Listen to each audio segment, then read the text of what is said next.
Hey there, and welcome to my channel. I'm Crafty Kathy. I'm the owner and creator of Kit's Vintage Farmhouse in Chattanooga, Tennessee, and I am so happy and thankful that you stopped in to do some Christmas crafting with me today.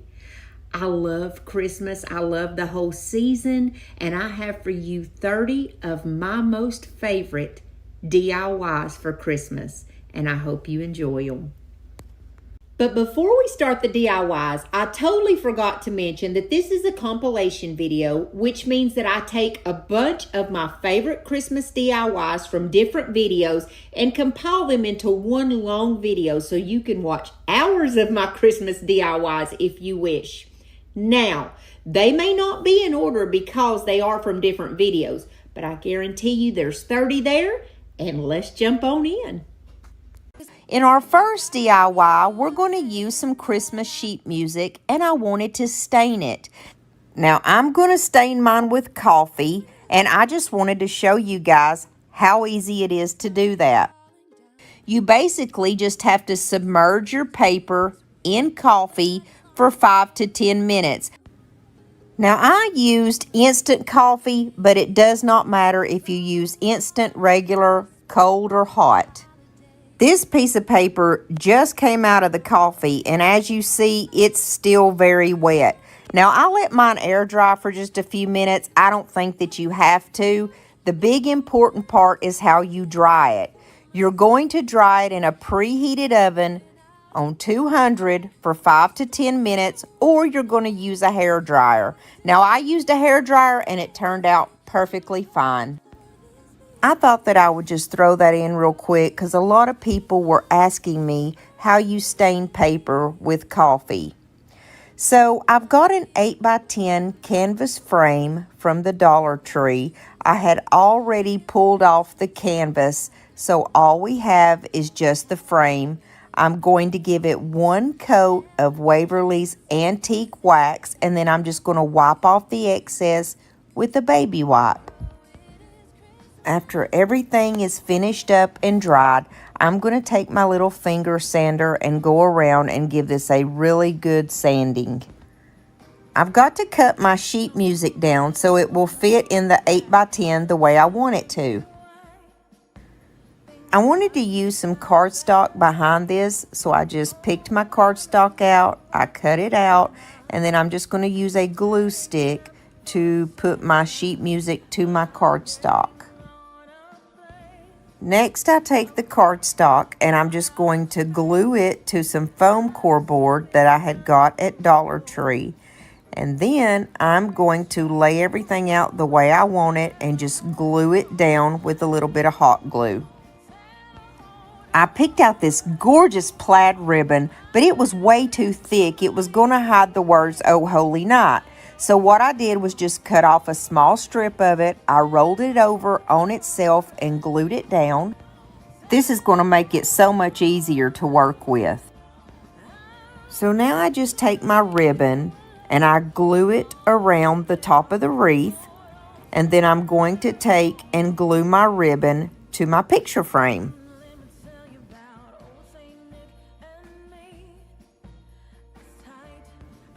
Then I took some of the red Dollar Tree pit berries and I'm just going to wound them all the way around my wreath. And since the pit berries have wire inside them, you don't even have to glue anything down.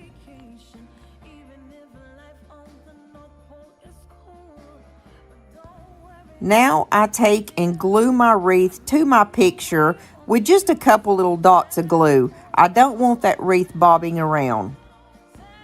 I take one of these little pre-made bows that I got from Walmart. They are red and black plaid, and I'm just going to glue that right to the top of my wreath. And then I go through and I pick out a small red bell and I glue that right in the center.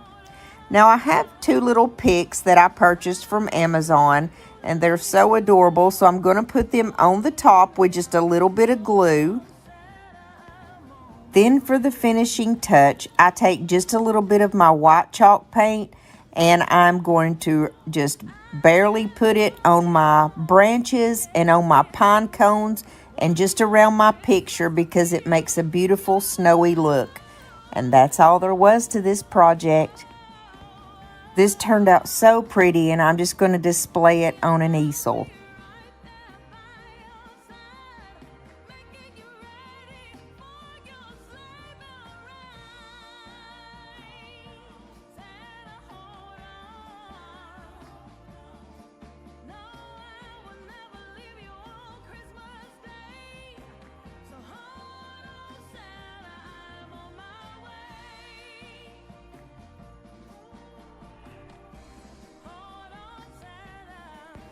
I'd like to stop for just a moment and ask you guys to give me a thumbs up if you like this video. It really helps my channel, and it helps YouTube to notice me a little bit more. Also, if you haven't subscribed to my channel yet, I'd love to have you as part of my family. Hit that red subscribe button, and then there's a bell beside it, and if you click that and click the word all, YouTube's going to let you know every time I upload a video. This one is really simple, and it turns out really pretty. I've just got one of those new rounds that comes from the Dollar Tree, and I want to say they're probably about 12 inches. They might be 14, but I'm thinking more like 12. Anyways, I gave it a quick little sanding before I gave it one coat of my black chalk paint.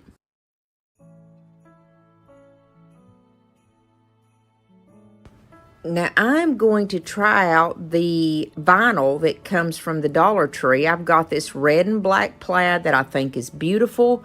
My thought was to put some on the bottom and some on the top, and my letters in the middle. Since it had this sticky back to it, it was so easy to use, and it was simple to put down on my little plaid. I just laid it across the bottom, cut off the excess, and I'm going to use my little finger sander here to just straighten up the edges. And then I thought that it would probably be best to put a little bit of Mod Podge because it is Dollar Tree, and I was afraid that it may not stick over time. So I just went over that whole little bottom part with my Mod Podge. Also, I thought that it might knock down some of that gloss off of that vinyl. But side note, it didn't do that, just to let you know. So here I am putting it on the top, doing the exact same thing, laying it down, cutting it, and then sanding it. On the Cricut design space, I found a decal that says Merry Christmas, y'all, so I'm going to put that right in the middle. I'm really into the messy bows right now. Not only are they beautiful and rustic and farmhouse, but they're super easy to make for someone that is bow challenged. So I just cut 3 different ribbon, and you cut it in an X formation, or you make an X formation with your ribbon, and then you just tie it up in the middle. It's so super simple. I've been buying a lot of my little picks at Walmart because they're only 98 cents a piece. And this is 2 of those. And I'm just going to glue them to the top. And then I take some of the pit berry because we're going to use this as the hanger. And I poke the 2 little holes back through the top. And we're just going to stick that pit berry through there as the hanger. And then I'm just going to stick my bow right in between these 2 little Christmas picks. I like to finish off my bows with some type of embellishment, so I stuck a little button right in the middle of it, and it is cute as a button. And then I just took some white chalk paint and kind of flocked it so it would have that snowy effect.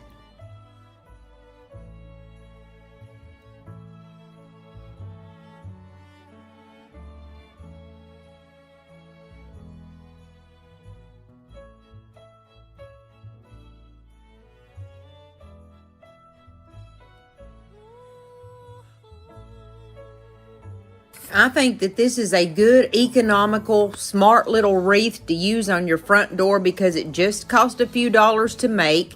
And in that case, if it gets destroyed by the weather, it doesn't really matter that much because it didn't cost an arm and a leg to make.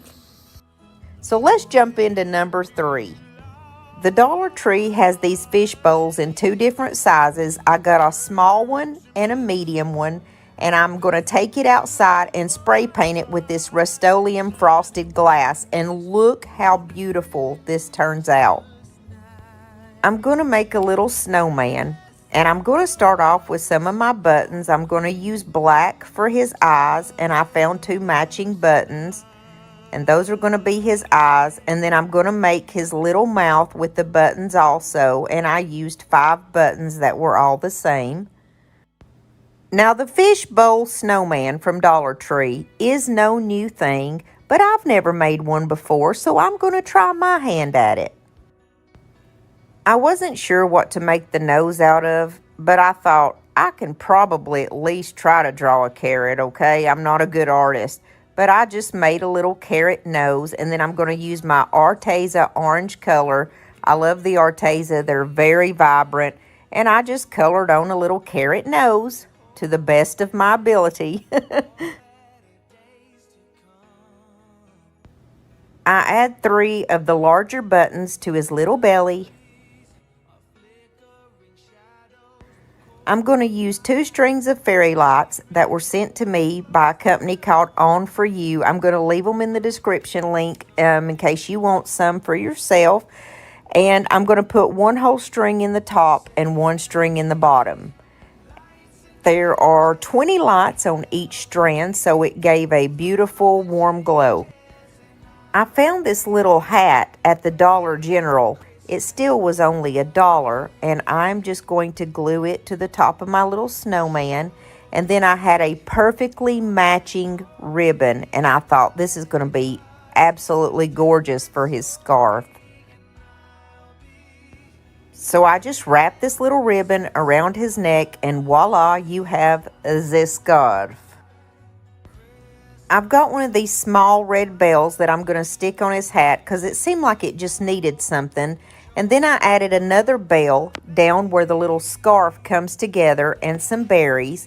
And then I also have this cute little embellishment that came from Walmart off of one of their ornaments. And I'm just going to add that right there where the scarf comes together too, because it perfectly matched his little hat. Now my snowman is going to sit on one of those trays that comes from the Dollar Tree. It's covered up right now, it's hard to see, but it was gold. I took it outside and spray painted it white. I put a piece of floral foam in the middle, and I just started attaching different picks from Amazon that I had ordered, and those are linked in the description box below, by the way. I also added another set of those fairy lights because I like everything to be lit up and beautiful. I added some pine cones from my yard, and I added a couple little bottle brushes that comes from the Dollar Tree also, and some red and white pip berries that come from one of my subscribers. I added some of that fake fluffy snow too. And I did put some inside the head and the body of the snowman also. And now it's time to stick him right up on the top. But I can't glue him down because remember, I do have to stick those lights in there and turn them off and on. So I just straightened up my last little bits and pieces of Frosty the Snowman. And he is finished. And I think he's adorable.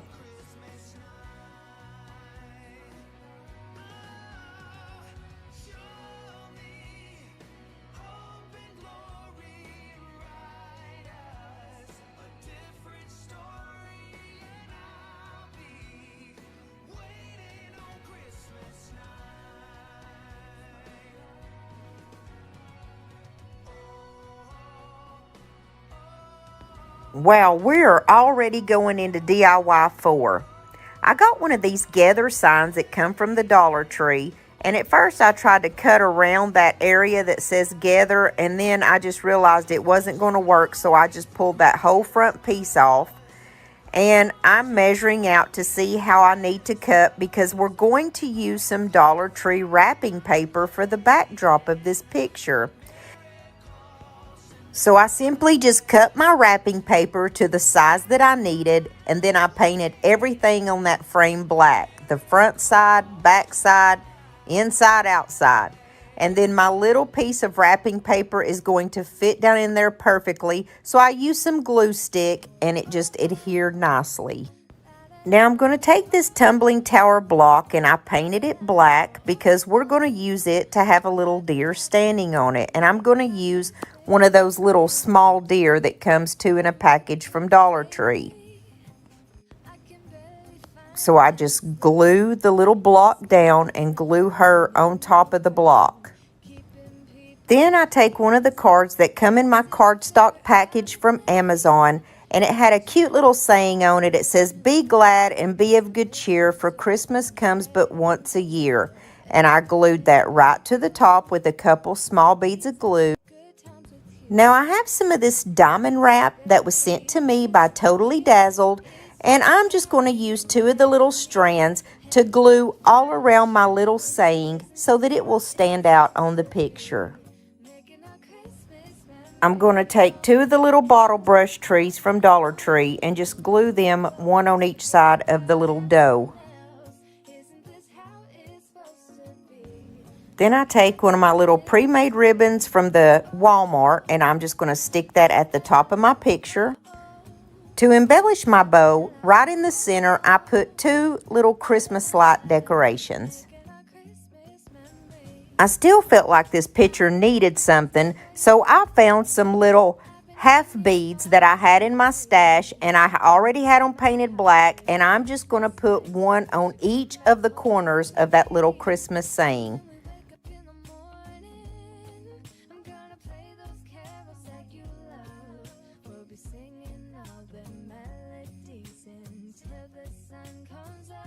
Wow, we're already on our last DIY. Here goes number 5. I hope that you found all these DIYs are super easy to recreate, but this one especially is. I have one of those little sleighs from the Dollar Tree, and we're going to give it 1 coat of white chalk paint after I sand it down with my sanding sponge. I made sure that I got every little nook and cranny. And then I had already cut out this piece of paper. This is the snowman that everybody absolutely loved off of my thumbnail. I thought I had got it off of Canva, but it's actually pixabay.com. I'm going to leave that in the description box below. We are going to make a water slide decal.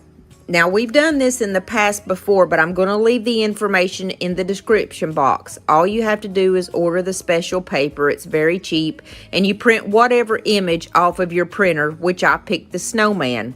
I'm submerging it in the water for only 60 seconds, and then you pull it away from the backing, and it just lays right down on that piece of paper. And then I'm drying it with a little towel. When everything was dry, I decided to do just a little bit of the Waverly Antique Wax and distress this, so I go all the way around it, and then I wipe off the excess with a towel. I got a little pack of pine cones from the Dollar Tree, and it also had like a little sprig of pine and some berries in there, and I just kind of put all that together to make a very small little pick, and I put that on my sled. And in my stash, I found this stamp that said joy. So I stamped that across the top, and then I'm going to take one of my little pre-made plaid bows that come from Walmart and stick that up in the upper hand corner, and then embellish that with a little bell.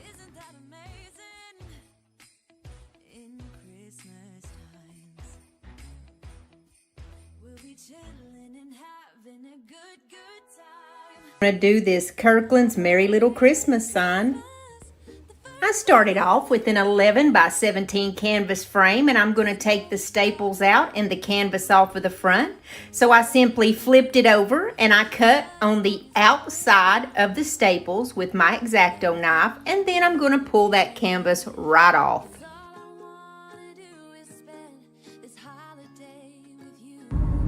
I went out to the garage and I grabbed a couple of these cedar slats that we had out in our wood pile. They're about the size and thickness of a ruler, which is exactly what I needed. I cut them down to 15 inches, and all I'm going to do is lay these out. I want that lighter, prettier side on the bottom. That's the part you're going to see. And I just used my hot glue gun to glue each one of these down. Super easy. Talk about rustic. These things came off of the back of an old bench and they were really rough, but hey, they make for some gorgeous wood, y'all. I take my white home decor chalk paint in the color white Adirondack, And I'm just going to give this one really good full coat. I made sure to get every nook and cranny, inside, outside, upside, downside. You know the drill. Then I went over to my Cricut and I pulled off the stencil. I'm going to use the Oracle Blue Vinyl Stencil 651, and I made these little trees on the bottom. It was the closest I could find, but I actually like the way it turned out better. And then I did the stencil part that says Merry Little Christmas. I used the font called Another Typewriter because it matched the font perfectly from the picture that I saw off Kirkland's. I just pulled it out and weeded everything. Guys, this was the very first time that I've ever used the stencil vinyl. I've always just made the vinyl and used it, but I found it was very easy to make your own stencils, and so I see this in my future a lot. So I just laid my stuff down the way that I wanted it. I kind of centered the trees down on the bottom, and then the Merry Little Christmas goes up to the upper left-hand side, just like it did in the Kirkland's picture.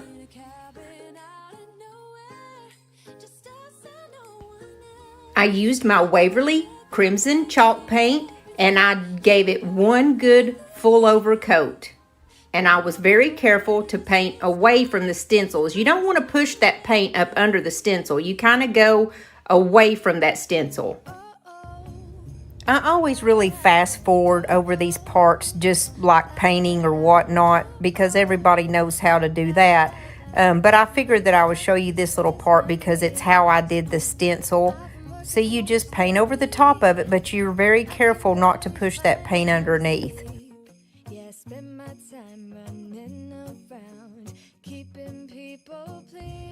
Here comes the best part, where you pull that stencil up and it just makes the most beautiful, crisp picture. Look how white and gorgeous and crisp that is.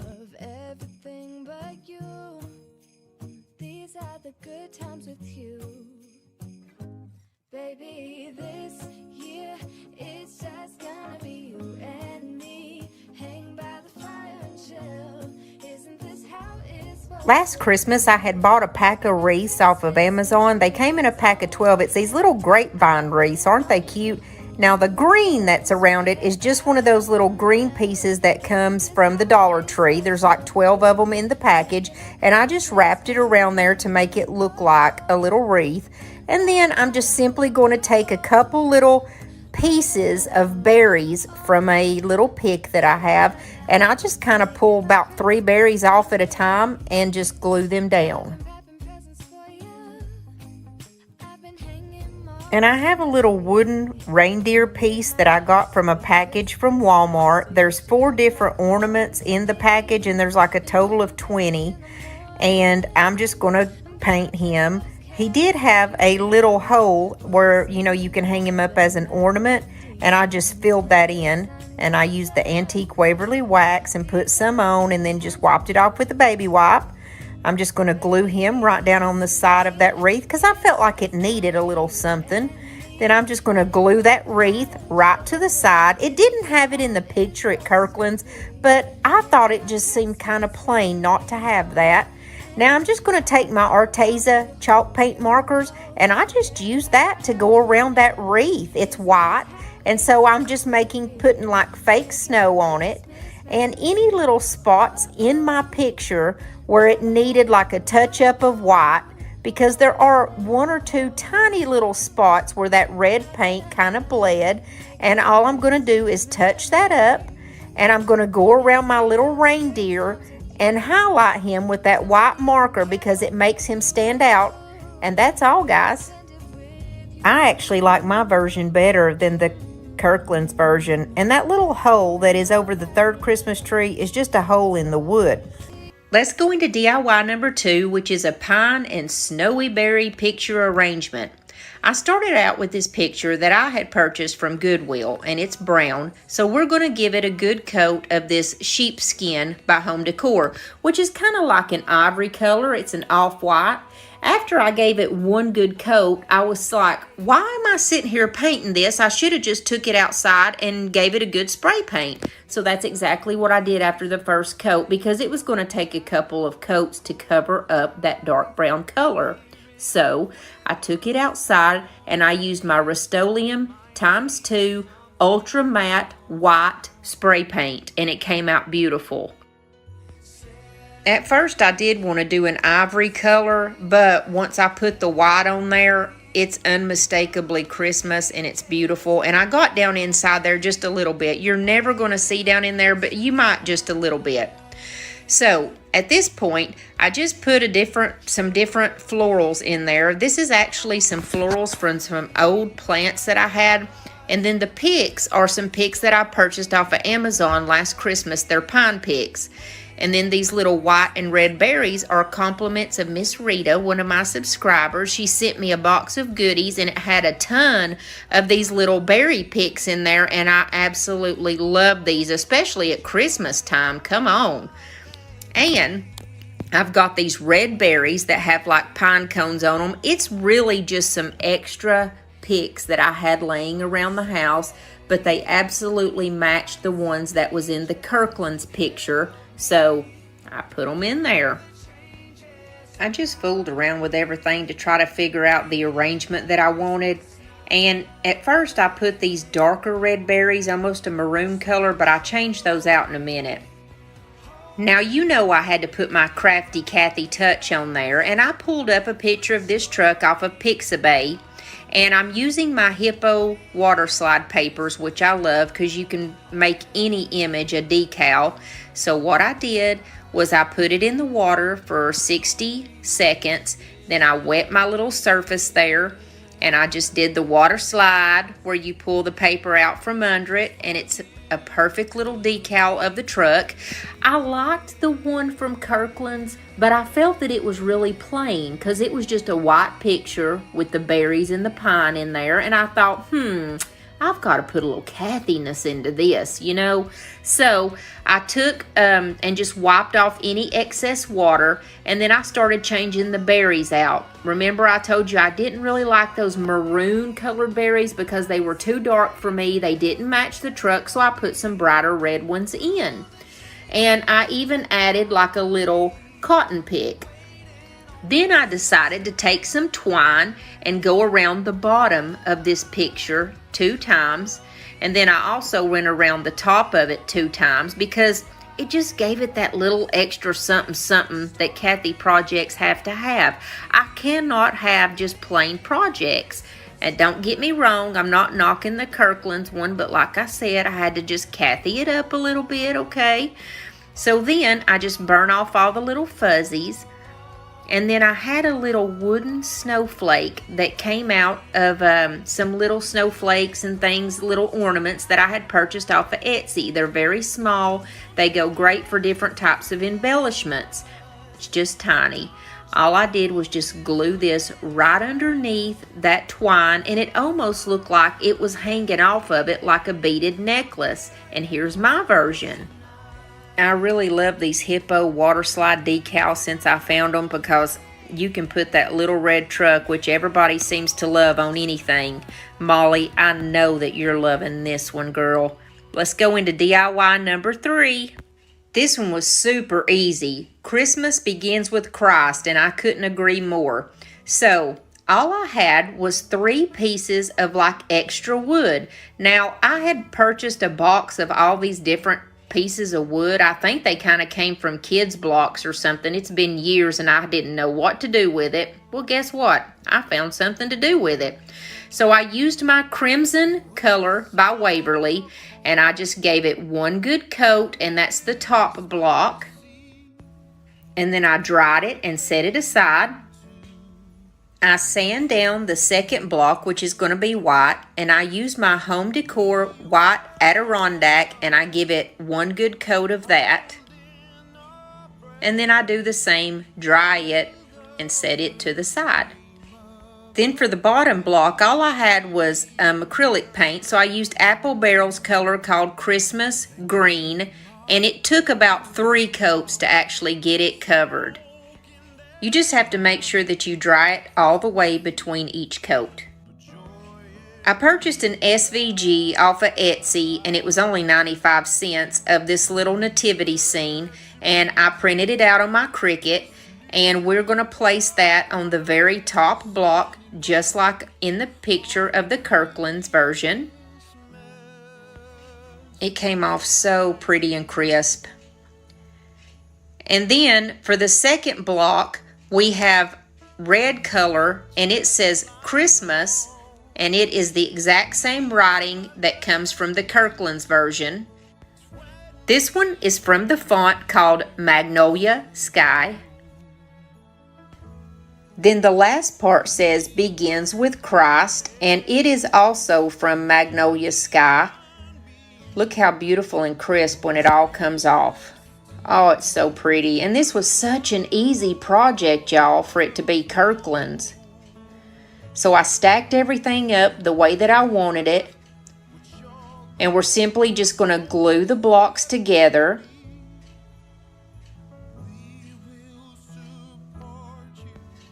Then I just sanded off a couple little rough spots that needed to be sanded. Of course, I wanted to do a little Kathy touch to it, and I found these picks at Walmart for just 98 cents. They already have out their Christmas stuff at my local Walmart. And if you'll look, that little reindeer and snow that just disappeared in the little box, those are the ornaments I was telling you about earlier. So I just took one little sprig of pine on each side and glued it down. And then I took some berries off of that sprig and cut just a couple little berries off of each one and glued those down.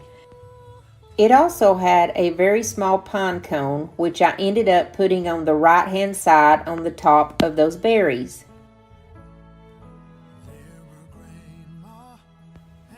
And I like everything to have a snowy finish, so I took my paintbrush and a little bit of that white Adirondack and just kind of ran it over the pine cone and the pieces of pine to create a snowy look. And here's what we got.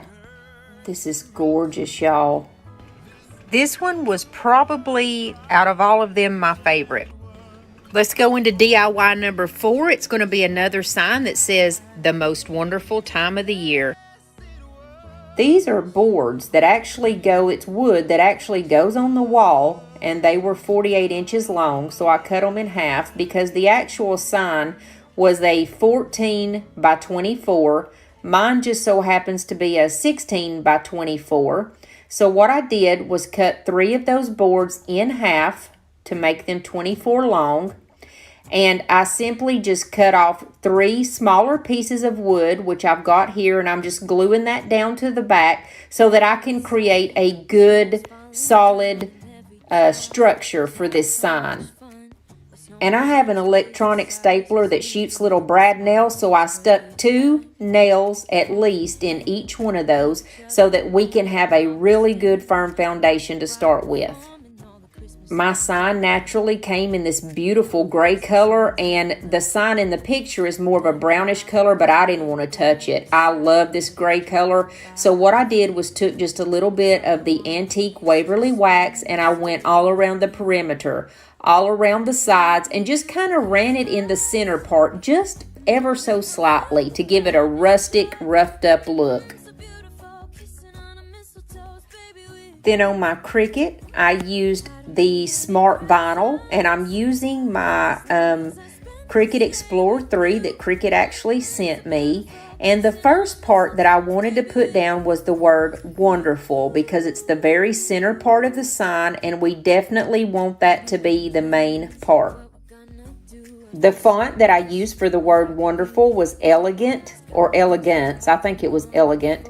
And then the others, I used another typewriter. That was the version that I used. And then the word it's the is just that very first one that pops up called Cricut San, I think. It's just a basic, just small, thin letters. It says it's the. And then the words most and time of the year are all from the font called Another Typewriter. You'll see it looks like a big fat typewriter wrote it out.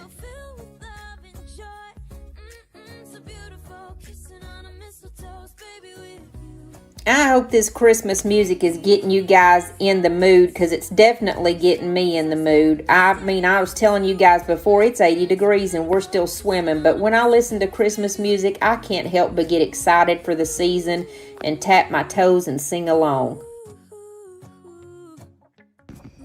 I know that everybody loves Kirkland's, but guys, I hope that you can see from this video how easy it is to recreate their stuff.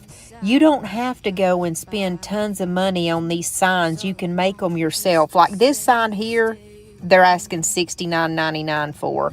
I probably have, I don't know, $6 in this whole sign. And the little red sign, they were asking $29.99 for it. I might have $3 in that one.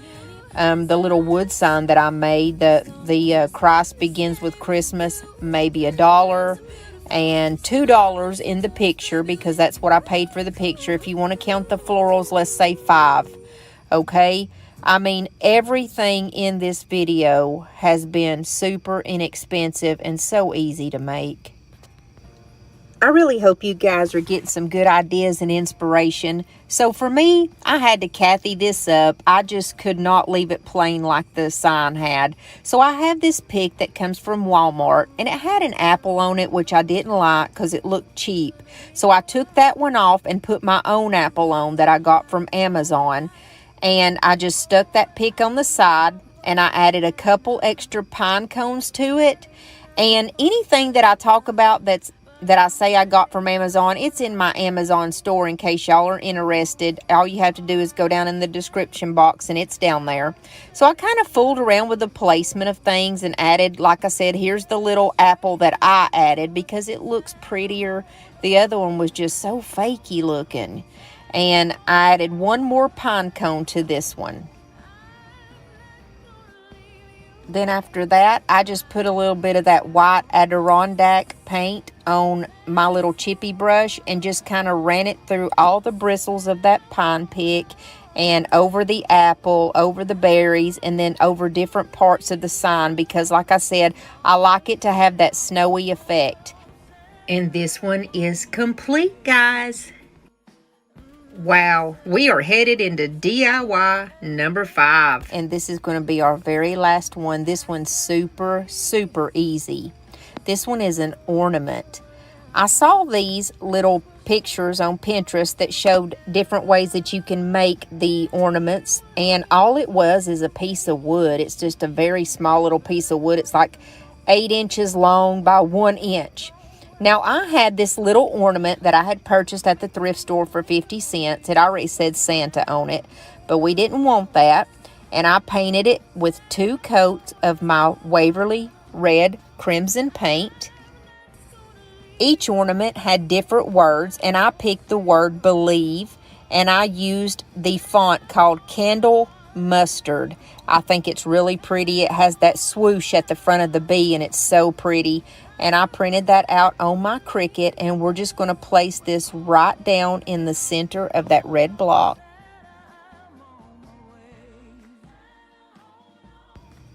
Then I just took some of my jute twine that I got from Dollar Tree, and all you have to do is wrap it around the end 2 times, and then I glued it.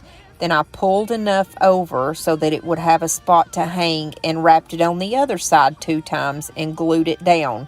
And that's it to this ornament, guys. This was super easy, super simple, and I'm not kidding you. It took me probably less than 5 minutes. Now, you could make a ton of these with just small pieces of wood, and you could fill your whole tree within 30 minutes.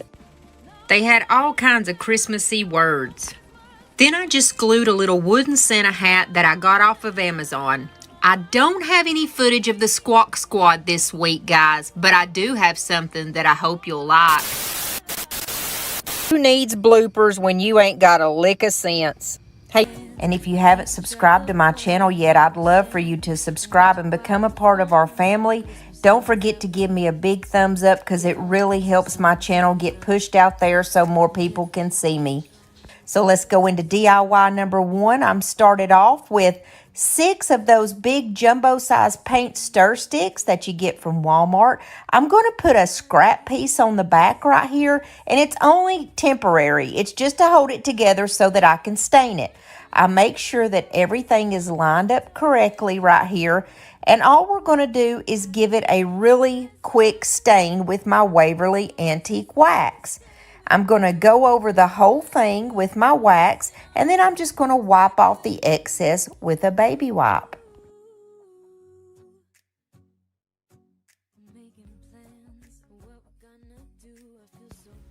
I put a very light coat of the Ivory Waverly chalk paint on after I got everything wiped down with a baby wipe.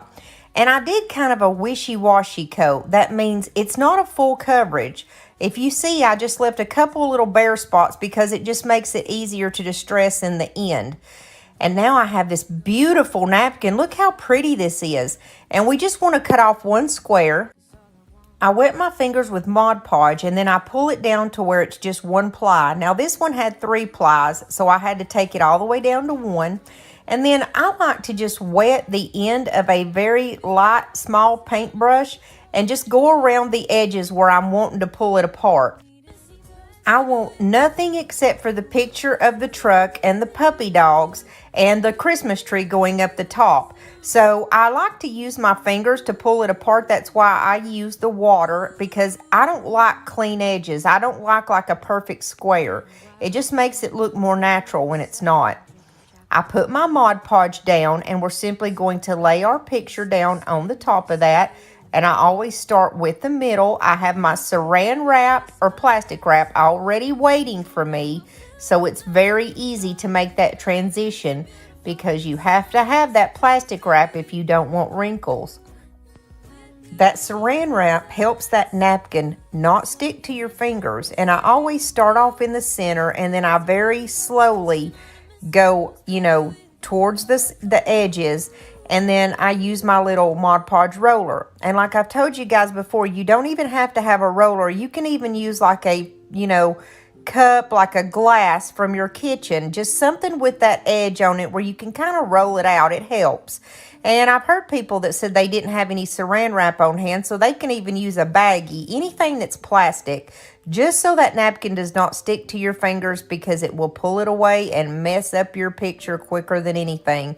And guys, there's not a single wrinkle in this.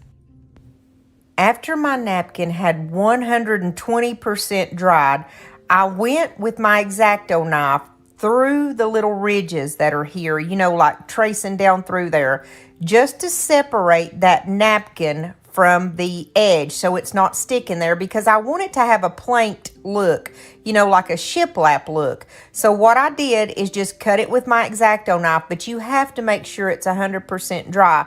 If not, it's going to tear that napkin.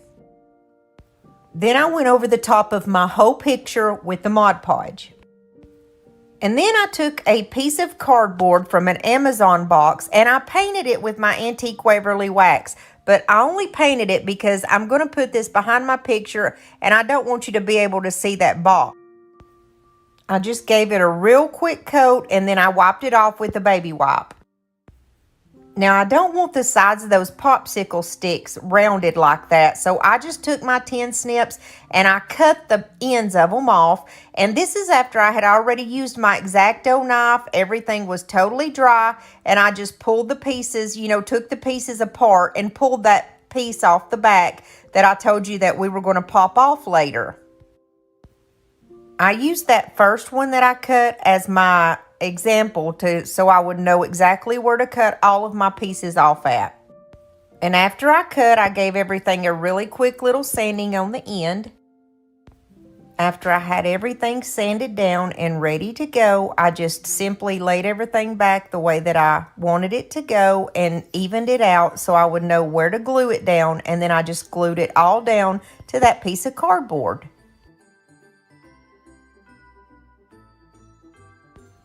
After I had everything glued back down, I took some of this sheer red ribbon that I purchased at the Dollar Tree, and I'm just going to place that right on the very edge because it's not totally even on the edges. So I wanted to hide the edge, and I laid that sheer ribbon down, and then I took that beautiful like lace looking ribbon from the Dollar Tree and just laid that right over that sheer ribbon, and oh my gosh, it was so pretty. My biggest dilemma was trying to figure out what to put on the top of this. I had first put these two stems, and I didn't really care much for the way it went.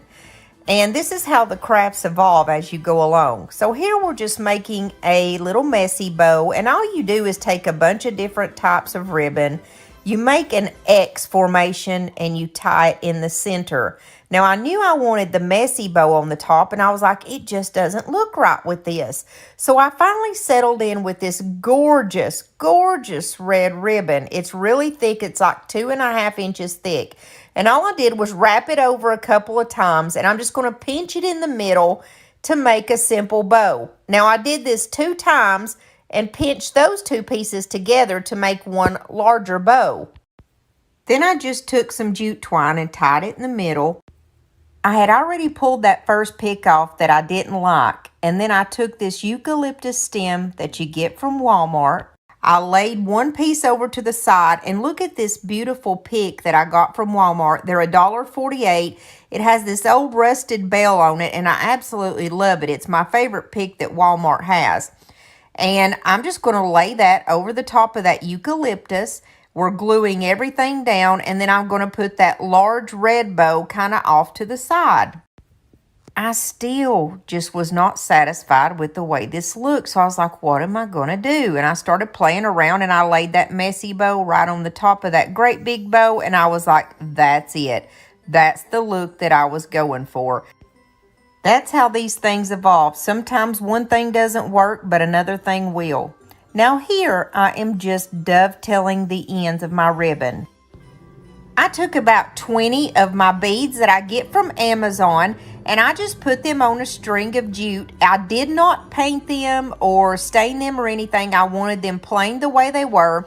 I tied 2 simple knots in that. We're going to flip our sign over, and we're going to glue those knots down, plus put a piece of masking tape, and that is what's going to make our hanger. And that's all for this sign. I was so pleasantly surprised with this, and I think it came out gorgeous. It's the night of the dear Savior's birth. Long lay the world in sin and error pining, till he appeared. For DIY number 2, I had purchased these paint stir sticks off of Amazon. Now, they don't have that little curvy top, which I liked, so you get a whole 12 inches of just a straight stick. Okay, so I took 2 of them, and I'm just going to go down, and I'm going to start at the bottom. I'm going to glue one up. We're going to make a Christmas tree. Now, I started off with 12 inches. And then I'm going to go up to 11 inches, 10 inches, 9, and I go all the way up to 1 inch to form a Christmas tree. This one was super simple. I just measured out, and I just cut with my little miter shears each size. And like I said, I started off at 12 at the bottom. I went all the way up at 1. I took one of these Dollar Tree little cutout stars, and I'm going to place it at the top. And I take my green aged pine paint. It's a primer and a paint. And I'm going to paint this green. This is a folk art acrylic paint, but with that primer in there, I felt like it only needed 1 coat. And Plaid had sent me this paint called Treasured Gold. And it is a gold color. It's very vibrant. I painted my star with that. And I'm going to take my antique Waverly wax and just do the trunk of the tree. I'm going to apply it and wipe it off with that baby wipe. I wanted my tree to look kind of rustic and farmhouse, so I just kind of used my little distressing brush and went all over this tree with my Waverly antique wax. I got some lights from the Dollar Tree that are these gorgeous stars. I think they're so pretty, and I just wrapped it up around the tree. in a motion like you would put tinsel on, you know. And then I just taped that little battery pack to the back. Now, I put 2 of my tumbling tower blocks together because we're going to put this in the front and the back of that trunk to make it stand up. And I just went over it just very lightly with my antique wax. I put some on a baby wipe and wiped it on and back off. I glued 2 of those blocks to the front of the tree and 2 to the back so it would be freestanding. And then I took my Mod Podge and I went over these words that says peace from the Dollar Tree. They say if you put the Mod Podge over it, it will help paint stick. And then I went over it with my white Waverly chalk paint. Then when it was fully dry, I went over it with my Mod Podge once again, and we're going to put some of this Dollar Tree faux snow on that word, and it turned out so pretty.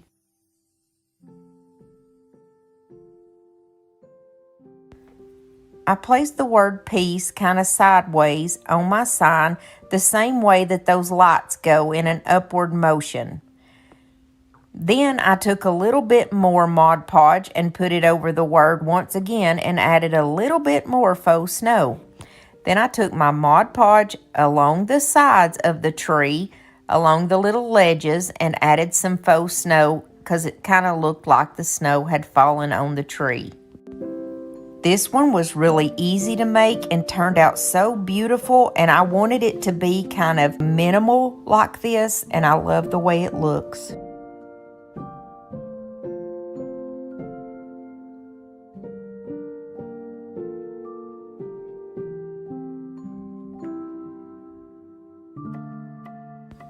With DIY number 3, I took some more of those jumbo size paint sticks that come from the Walmart. I took about 6 or 7 of them, and we soaked them fully in water for about 15 minutes. This one came about totally by accident, but I'm so happy that it did. My husband was fooling around and started kind of whittling at one of these wood sticks, and we noticed that when you flipped it off and you can put those sticks together, it made the prettiest little Christmas tree. And you can also take one stick and just make your cuts in it to make it look like a little Christmas tree. Whittling is an old world country craft that you don't ever hear of anymore, but us country folk and mountain folk definitely know about it.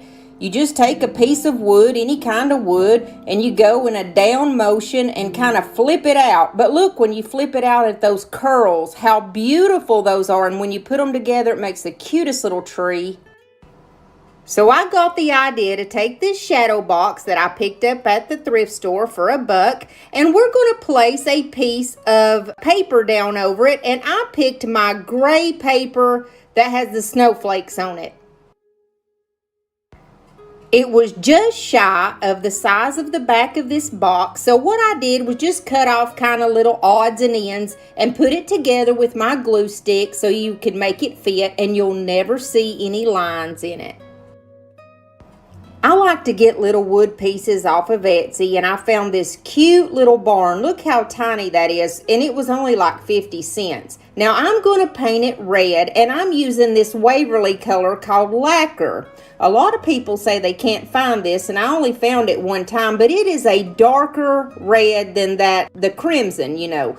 So I just painted the bottom part of my barn with the red. I'm painting the top part brown with my antique Waverly wax. I'm going to wipe it off with a baby wipe, and then I just use that baby wipe to color 2 of my trees. And I want you to look how cute these trees are. This is what I was talking about, where you just make a point and then you make little cuts all in it, and you can make any kind of shape and size to your little tree. I did 2 of them brown, and the other 2 I painted with that aged pine by Folk Art. Then I pulled out my black slick paint. I absolutely love my slick paint. It reminds me of the puffy paints from the 80s. And anything that you want to highlight, which I highlighted some things black, like around the barn. And then I used my white slick paint to go around like the little X's in the doors. anything that you want to highlight, it absolutely makes it beautiful. Now, I have this in my Amazon cart in case you guys want it. That's where I purchased it at, and I got like 5 different colors. I went all over my little trees with my white slick paint to make it look like snow had just fallen freshly on the top of it. And I didn't forget my barn because snow's going to fall on that too. I went and got some of these stickers. Now, these came in that pack of cardstock that I get from Amazon, and I picked the one that said Merry Christmas. And I always start off in the middle of my stickers because it just makes it easier to place it right. I put the back in my little shadow box, and I added a little string of my favorite fairy lights that I had got from On For You, and those are in my Amazon cart too. And then I just placed one of my little pre-made bows up in the corner, and then I thought I'm going to stick a little pine cone in the middle, and she's done.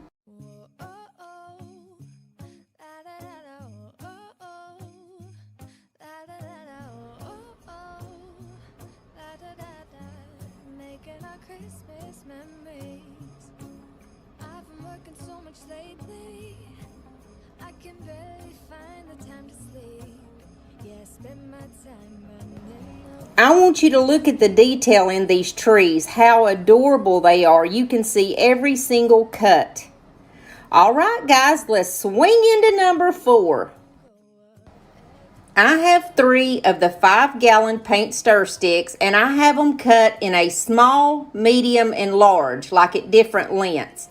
And I'm just going to paint each one all around, inside, outside, upside, downside, with my white Waverly chalk paint. Then I took the other piece that I had, and I cut it just in half, and I'm going to paint it with my mineral Waverly chalk paint. Now what we're doing is making a family of snowman, and I take Daddy Snowman and just a little scrap piece of fabric to make him a toboggan. I rolled the front of it up, and then I'm just going to wrap it around, and I'm going to glue that in the back. Then I cut off the little bit of excess that I had, and I went up about halfway and I tied my jute twine so we can tie his little toboggan together. And I decided to cut just a little bit off the top because I'm going to cut little strips in it to kind of make it flip out. Then I wanted to make like a little cuff on the top of his toboggan, so I just used a little spare piece of yarn, cut a piece of it off, and glued it right to the top. Now for Mama's snowman, I wanted her to have one of those Russian style hats that are those big boofy hats, and so I just took that piece of yarn and just kind of wrapped it in a circle up at the top. I cut a piece of white fluffy yarn to make it a little ball on the top. And for the little baby, I did the same thing that I did with the daddies. I just cut off a piece of scarf that I got from the Dollar Tree. I made a little cuff in the front. I wrapped it around and glued it in the back, cut off the excess, and then I went about halfway up, took my jute twine, and I tied it. And now we're going to make another little fluffy white ball in the very top of his, just like I did for the mom's. So I cut another little piece of that fabric off and just stuck it right on the top. I wanted the whole family to have like some little embellishment on their little toboggan. So I took just a tiny little piece of pine, and I'm going to stick it on Mama's first. And then I took 2 little berries from these pick berries, and we're just going to stick them on there. Then I took one of those tiny little light bulbs that I bought at Hobby Lobby a few months back, and I didn't know what to do with it. They look like the old style 80s light bulbs, and I just stuck that on her hat. I kind of did the same thing for the babies. I've got him a little sprig of the pine, and since he's a little boy, I just stuck a tiny little pine cone in there. And then for the dad, I wanted his to kind of look manly, so all he has is just a little sprig of pine. Now, I took 3 of those tiny little shavings where we had sliced those trees up a while ago, and these are going to be their noses, and I just used my Arteza paint pen to color each one orange. So I started putting together their faces, and I started off with giving each one their little noses. I took my black slick paint to make their little eyes. Now, I am no artist, so with the daddy, I just made him little dots for the eyes and then his mouth. Now, with the babies, I wanted him to have these big, beautiful, huge eyes, you know, like a little baby. And then with the mama, I wanted her to have kind of like she's got makeup on, or kind of like, you know, almond type eyes. And so that was how I put together their little eyes. And then I took my white paint from my slick paint and just made little dots like the light glistening off their eyes. Then to make my snowman freestanding, I took those 2 paint sticks that I painted mineral and I glued each one of them with one of those in the front and in the back. I put baby in the middle and mama and dad on the sides. I got some of those cedar picks that I had purchased off of Amazon, and I stuck one sideways and then one going the opposite way. I didn't want too much, but I wanted a little something down beneath them. And then I put 2 pine cones, very small ones from off a pick from Walmart, just down in the middle. And then I felt like they needed a scarf. So I just cut off a piece of each one's material that I had made their hat with, and I just wrapped it around their neck. Then I took this white eucalyptus that I had got at the Dollar Tree, and I just put a couple sprigs on each side. And I added a few little bells. And I took a pick of red berries that I had got from Dollar Tree, I believe, and I just put a few little rogue berries here and there. And then I took one of the bottle brush trees from Dollar Tree and stuck it in behind and in between the daddy and the baby. And you can't have a tree without a star, so I put the star on the top of my tree. And I have some tiny little snowflake ornaments that I got at Dollar Tree, and I just kind of put them on the front of the scene. And that's all for this sweet little snowman family.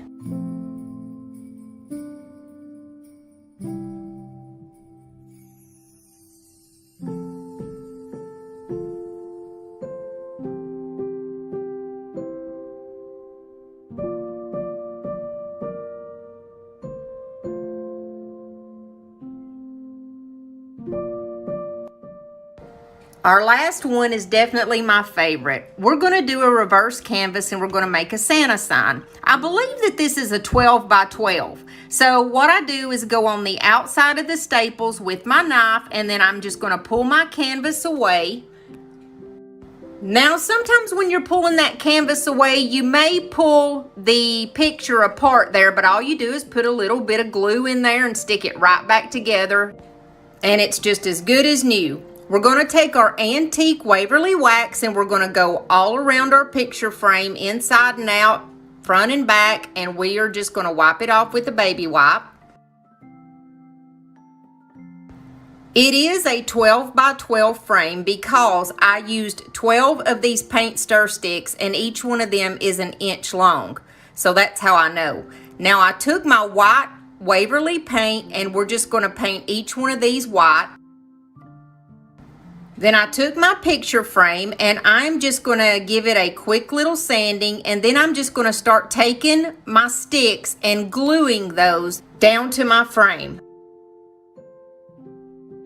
It's unbelievable how easy this is for how beautiful that it turns out. So when I had everything glued down, I took this bag that actually had a Santa picture that is separate from the bag. They had it like they had that foam tape on it holding the picture on, and it's a round picture. So I just took that picture up and I very lightly glued it to the middle of my sign. This Santa bag is from the Dollar Tree, believe it or not. Then I took 6 of those teeny weeny little bottle brushes, and I'm going to glue 3 on each side of the Santa down at the bottom. And then I'm going to take my little embellishments that I get from Amazon. It's those tiny picks that you guys just love. And I'm just going to place them kind of going in opposite directions. I took a little bit of white chalk paint and I'm just going to kind of dab it in and out in those pine cones, on the trees. And then I'm going to go all the way around the picture, kind of like I'm dry brushing it. Then I very, very lightly sanded it with my little sanding sponge. Then I took one of those little embossing tools that you get from the Dollar Tree, and it just has like a little tip on it. And this is sped up really, really fast, so it shows you how slow I went. There was a ring around the Santa, and I used my black chalkboard paint to go all the way around that ring to highlight him. And then I used some black chalk paint and that little embossing tool to go in between each of these planks so that they would really stand out and be seen. And that was it for my Santa Claus. He was probably one of the easiest projects, and he turned out to be the prettiest, or he's my favorite. I hope you guys enjoyed this video and did get some good inspiration. Now don't forget to give me those thumbs up and subscribe if you haven't subscribed. And if you stuck around all the way till the end of this video, thank you so much. I love you guys. Don't forget the bloopers.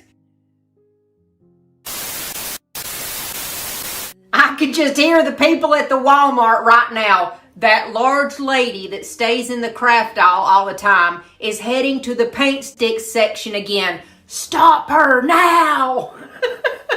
Like, you gonna stand in my way? I will eat you guys. I mean, come on. Anywho, but just in case you have never been to my channel before and you don't know what the silly theme song is, let me tell you.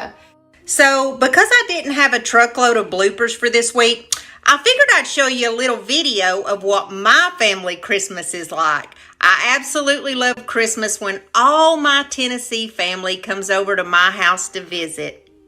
Well, I was hoping that at least I could come over to my cousin Kathy's house, and that way I could get away from Gladys for a little bit, but that didn't work, did it? Ain't Ethel, I don't understand why you and Gladys can't just get along. I mean, all y'all do is fight. You've lived together for a long time. You ought to be over it by now. I mean, good Lord, you in your 80s. You figure one of you's gonna take a dirt nap real soon, so you might as well get over it. I can only hope that it's Ethel that goes first, because good Lord knows I'm still young and beautiful. I've got things I've got to do. You gotta make me laugh. Y'all are so silly. Boy, y'all gotta be the smartest people in Tennessee. Yeah, right. I mean, Frank drug me out here. I didn't want to get out of the bed, but figured I might as well come and see my kinfolk up the mountain ways. Now look, if y'all can't get along and act like decent humans, then I'm not coming back up here to this place, because all we do at Christmas time is sit around and fight. Yeah, we never fought till Gladys stole my sixth husband, Jimmy Joe, Bobby Joe and JoJo's daddy. But now they're separated, so that's what you get, Gladys. I never wanted your old husband, Ethel. He came to me. It's not my fault that I'm gorgeous in my youth. I just love you guys so much. Every single Christmas is like this. We're going to start off with this little craft kit that I got from the Dollar General. I paid $3 for it, and it's a nativity scene.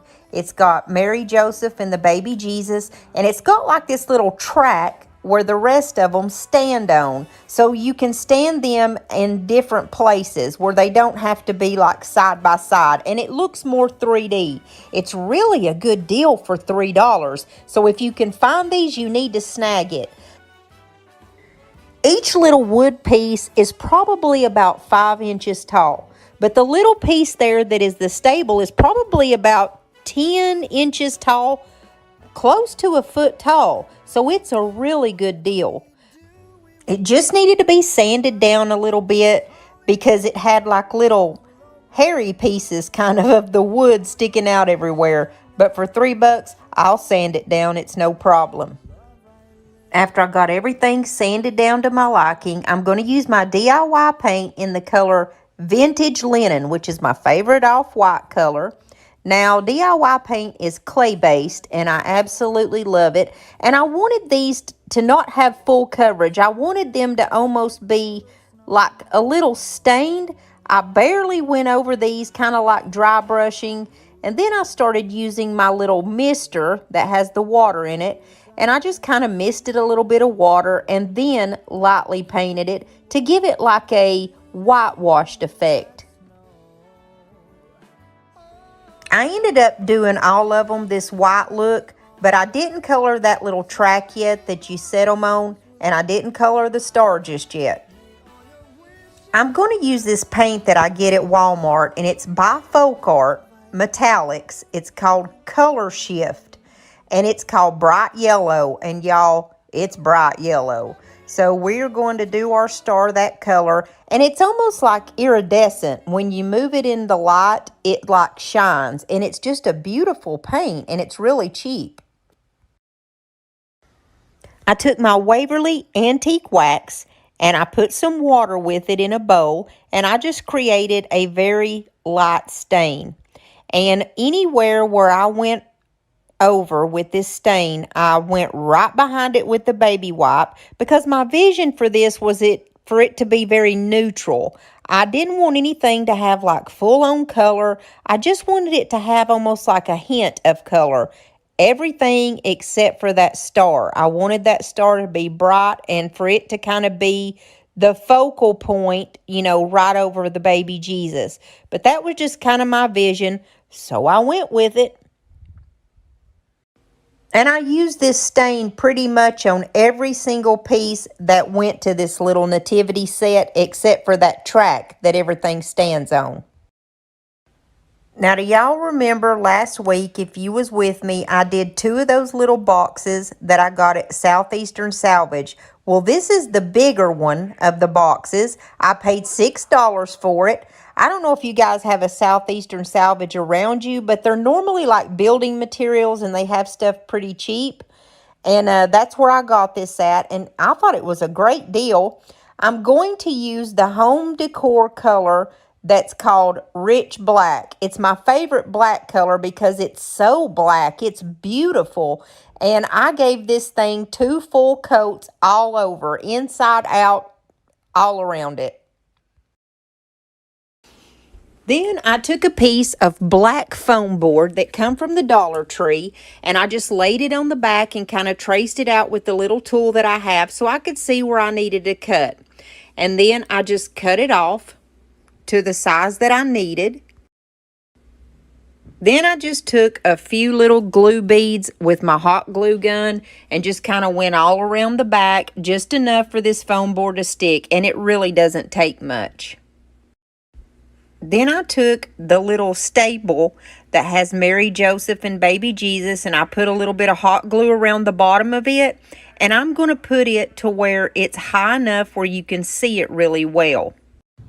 I needed a little height inside my box, so I'm going to use this piece of scrap wood. It's probably about 1.5 inches thick, and I'm going to lay it down in there. And I just am testing out these lights, if I'm going to use them yet or not.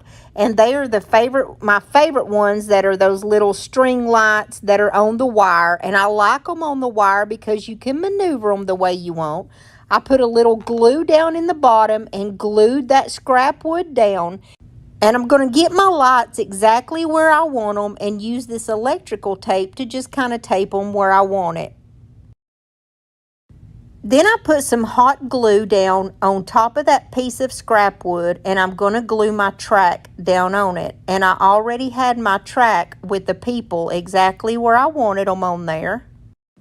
I took this roll of raffia that I've got, and it's just like a big long strand of it, and I cut them off in probably 3 to 4 inches, well, different sizes really, and I put it down all around these guys and in behind them. I'm going to put down some glue and put some on the bottom to create the floor of a barn that's just full of hay. And I just cut off any parts that look scraggly or that were sticking out of the box too much. I went on the Cricut site, and on their part under phrases, I found "Unto us a child is born," Isaiah 9:6, and I absolutely love the font. It's exactly what I was wanting, and so I just measured my little box size there, and we're going to do that in white. I've been using this HTV Ront vinyl that they sent me, and I really like it because it comes in separate sheets. You don't have to cut the roll off and stuff, and it has a little area up at the top where that makes it easy to peel off. I'm really liking the way that this looks so far, but I'm going to put lights in the top. So here I'm pointing to a hole that I've created in the back. I'm using these little wired lights that I like so much, and I'm just going to tape them to the back, and the only part that's going to be sticking through is going to be the light, so it's going to look like stars. I tape my battery packs onto the back, and I put it in a way that where whoever buys it, it's easy for them to change the batteries out. I'm using glue dots, which I absolutely love. I've just started using these things, and they're so much easier to fool with than tape. And I put it over where I made the hole so that the little light don't pop back through. And so I just put about, I don't know, 6 or 7 lights on each side of the manger. I also took a black Sharpie and just kind of went around each of the characters in this scene just to make them pop out a little bit more. Let me know what you think about this first one. It's finished. It's the true meaning of Christmas right here. Come to the water where you will find peace. Take a step into the river. Get down on your knees. Come to the mountain. While taking in the view, you will find that life is greater than you knew. When you go through the storm, I will hold you, keep you warm. When you stay in the night, I will shelter, I will fight, I will I am so glad that you came to give me a chance and spend some time with me today. I would love for you to subscribe and become a part of our family. And if you would, hit the like button because it really helps me out on YouTube. Now let's keep going. I'm going to take some Waverly Antique Wax and I'm going to paint this board. Now this is just a piece of scrap wood. It's probably about an 8 by 11, maybe an 8 by 10. And it's probably about 1.5 inches to 2 inches thick. Now if you see what I'm doing, I'm just basically putting this antique wax kind of heavy in the middle, and then I'm using that baby wipe and the moisture in that baby wipe to kind of rub it out and feather it out. And I did this to the sides and to the back of the board, all over it. It's going to be a stand-up shelf sitter for my booth. I Googled Christmas music and I picked the first Noel, and all I did was print this out on cardstock. Now I wish I would have had some cardstock that was a little bit thinner because this one was that real thick cardstock, but it's all I had, so it'll work. And I'm just going to go around it, and I'm very easily and carefully just kind of ripping it because I like that look.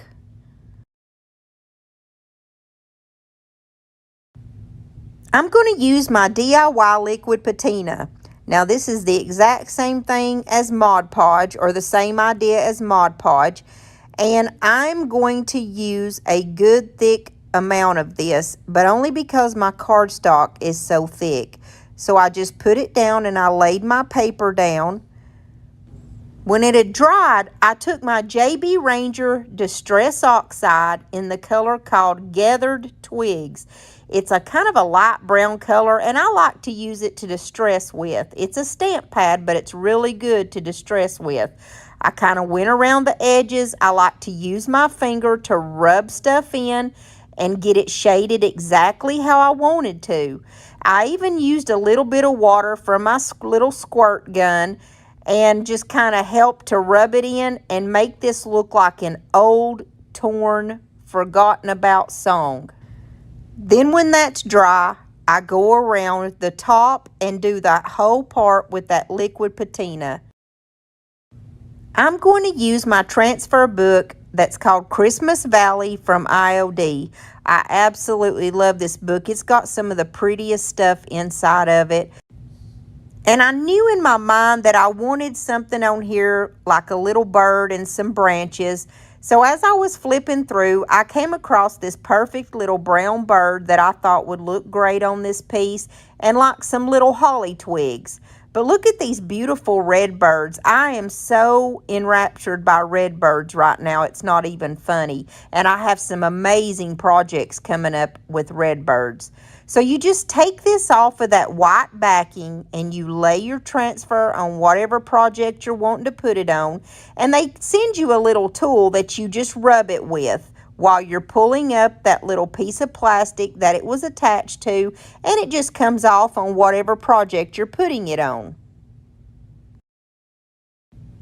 Now I take these few little random pieces that I put up at the top. It's like little pine needles and a little pine cone, and that's where I want to put my bird at. And that's another reason why I like the IOD stuff, is because you can put different pieces to create your project, and I really like that about it. My friend Lori at Milton's Daughter is who I get all of my IOD supplies from.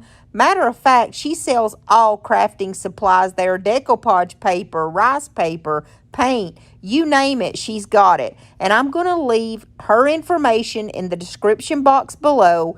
It's www.miltonsdaughter.com, and if you use the code CraftyCathy10, you can get 10% off. So I'll leave that down below.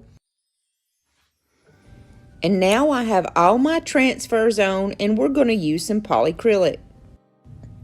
I just went over this one good time with the polyacrylic. I went all over this whole thing, and it's going to seal it in. And then when that was dried, I gave it one more good coat on the front. I bought these small little bows off of Amazon, and I'll leave the link in my Amazon store below. I really like these because they're smaller than the ones that I usually use. And you know I'm going to put a button right in the middle of that. I chose a very small little black button, and I thought it looked good because you could put it right there on the side of the paper. It's sweet and simple, but it says so much. Oh, holy night, the stars are brightly shining. It's the night of the dear Savior's birth. Long lay the world in sin and error pining, till he appeared and the soul felt its worth. A thrill of hope, the weary world rejoices, for yonder breaks a new and glorious morn. Fall on your knees. Now we're going into DIY number 3, and this is my favorite of this whole video. I got this little cone at the Dollar Tree in the toys section. I took it outside and I spray painted it black. Now you can use it this color, but it's possible that every once in a while on this you can see that little yellow color peeking through. So just spray paint it or paint it black. This just takes a few simple ingredients. You need some smaller pine cones, which I got mine outside, but you can get this same size at the Dollar General for $1 for about 12 of them, and they're already frosted. And you're going to need a lot of glue sticks, and you're just going to need a couple little embellishments at the end from the Dollar Tree. So let's put this thing together. You're not really going to see the edges that are around this, but I like to cut just the little tippy end of it off, just in case. As long as it still can stand up on its own, you're fine. And you see I didn't cut off much. I start off with, I'm using all small pine cones, but the ones that are a little bit bigger, I try to put those on the bottom. But honestly, it doesn't matter, because when this is finished, it all goes together. I had forgotten when I started this that I like to put tape down so that I will have something for it to stick to. If I just stuck it in there where all those holes are, there's a chance that something's not going to stick good and it's going to fall apart. So I just take little pieces of masking tape and put it all over it so we've got something to stick to. Now, this is the easiest thing in the world to make, y'all. It just takes a little bit of time and patience. It's very easy. All you're going to do is take a little bit of hot glue, put it on the back of your little pine cone, and you're going to stick it down. And then you're going to make a row all the way around that first little bottom portion there. And you see, you don't have to really be careful. If you feel like there's going to be a space in between one or something, it's okay. It's no big deal. Just put them side by side, and I'm going to show you how to fill this in when we're all finished. This is just a repetitive process. You're just going to put your pine cones in a row all the way around, and then when you go to the row up above it, you're going to try to put those pine cones almost in between the two that are underneath it. So you try to put it right there in between those two, and you just keep going all the way around to your next level. And then you're going to do the exact same thing on that level above it. You're going to try to go in between the two pine cones on the row underneath you. And so here I'm pointing out where there is a little bit of a hole right there, but it's no big deal. We're going to fix that. Don't worry about anything like that. Just get all your pine cones on there is the main objective right now.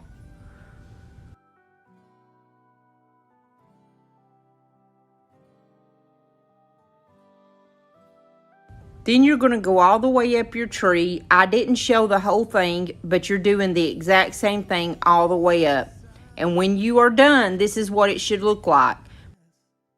We're going to use these small berries, and they are just the regular red ones, and they are excellent. This is what we're going to fill in some of those holes with. If you notice, there's holes all in this thing. They're not huge, but all you do is cut just the edges of the wire off, and you're literally just going to put a dab of hot glue in there, and we're just going to stick it inside those holes, and it's going to cover it up perfectly. Put as many as you want or need in there. You can put one, or if you need a little bit more space, put a couple more. It doesn't matter, just as long as you fill those gaps all around the best to your ability. Now, you don't have to do all of the little holes with the red berries. I did stick a couple of those little small pine cones that come from the Dollar Tree, those little teeny ones. I would stick those in areas also, but I lost that footage for some reason. But you just stick those in the holes. You can't even tell that there's any difference when you're finished. So I went all over this, and I added those tiny pine cones, and I also added those red berries. And then we're going to use one of these bows that I got from Walmart. They're the little pre-made bows that I absolutely love. And I'm just going to put this right on the top. I clipped off the little back. It's like a bread tie. And I am just going through the different little tiny ornaments I have. Instead of a button, I'm going to use this little angel ornament, and I'm going to put her right in the center of my bow. Then I'm simply going to take and put some hot glue underneath the bottom of my ribbon and also on the very top of my tree, and I'm going to glue that down and secure it really well. And then I'm simply just going to dovetail my ends of my ribbon. I've got one of those little square box things from the Dollar Tree. I'm not sure which one it is. It's probably from the fall. I popped the little backing off of it, and I peeled off the front part, and I took it outside, and I gave it a few coats of a matte black spray paint. Now we're just going to use some Type Bond wood glue and a little bit of hot glue, and we're just going to glue our tree right down on top of this little platform. And I've got a little candle holder here at the side, but I like it better personally without the candle holder, so I wanted to show you pictures of both. Let me know what you think about this one. I made one of these for a festival last year and sold it for about $35 or $40, I believe. For the children above all, then you know it's Christmas, 'cause Santa's on his way. We'll stand under the mistletoe, and then it's Christmas Day. The joyful times we witness forever stays with us. Soon Rudolph hears his whistle and gathers all his friends. When Santa and his missive wraps the final gift, you know it's for Christmas for each and every one.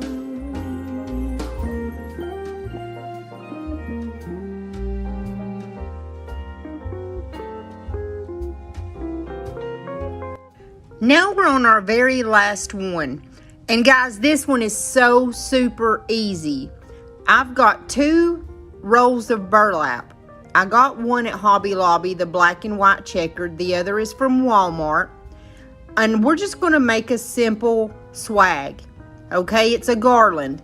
So I'm going to show you what I'm doing here. All I'm doing is scrunching, and I've ran a needle or a thread through a big needle, and I'm just going to show you what I do here. I just scrunch it up with my fingers, and then you just simply run that needle right through the center there. And I do about 10 pieces at a time just to make it easier. Now all we're doing here is making a simple ruffled garland, but it is so pretty when it's finished, and I really like it when you use both of these rolls of 6-foot burlap. I'm just making this for my booth. If someone wants to buy it, they can, but it's just going to be hanging up in my booth for Christmas. You can embellish these any way you want, and they're always pretty. But see how easy this is? You just scrunch it up with your fingers, and then you're just going to simply run that thread right through it. And then I'm going to go all the way down until I finish both ends.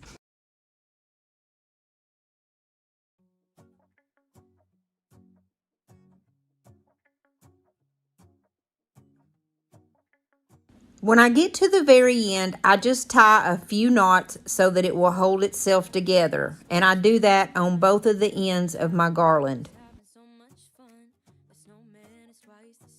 Now I just used a couple of these little ornaments that I got from Walmart in a package. And I've got 3 snowflakes, 3 reindeer, and 3 of the little red truck. You could use whatever you wanted to embellish this, or you don't even have to put anything at all on this. But I thought it was really pretty to have like a couple of little ornaments hanging off of it. So all I'm doing here is painting them. I painted my snowflakes white, my reindeer with the antique wax, and then my little red truck. I'm just going to take some of the red Imperial from Home Decor, and I'm just going to paint my little truck with that color. And then some of them had a Christmas tree in the back, and I painted it green. Then I just took some of my little hemp cord that I get from Walmart, and the ones that I needed to pop a hole in, I used my little crocodile and I popped a hole in it. I just tied that ribbon through each ornament and then tied it to the string that was in the middle, you know, where it's all folded up at the top.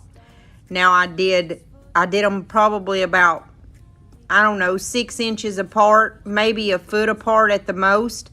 And yeah, about 6 inches apart is what I did.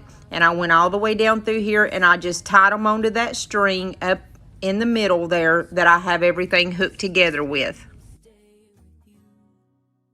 And when I finished with this, that's pretty much it. I didn't have anything to display this on because it wouldn't go right on my fireplace. So I literally hung it from the post of my bed, the headboard of my bed, so that you could see it really well and how pretty it is when it's there. It's absolutely gorgeous, and I'm going to put this right across the front area of my booth, and I think it's going to be really pretty.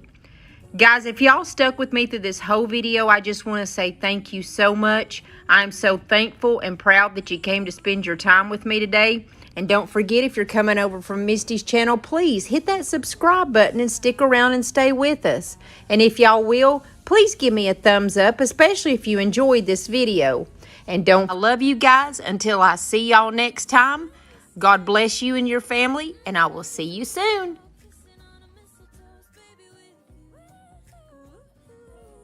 No hillbillies are harmed in the making of these bloopers. It's simply a glimpse into Kathy's Tennessee family. Display this on because it wouldn't go right on my fireplace. So I literally hung it from the post of my bed, the headboard of my bed, so that you could see it really well and how pretty it is when it's there.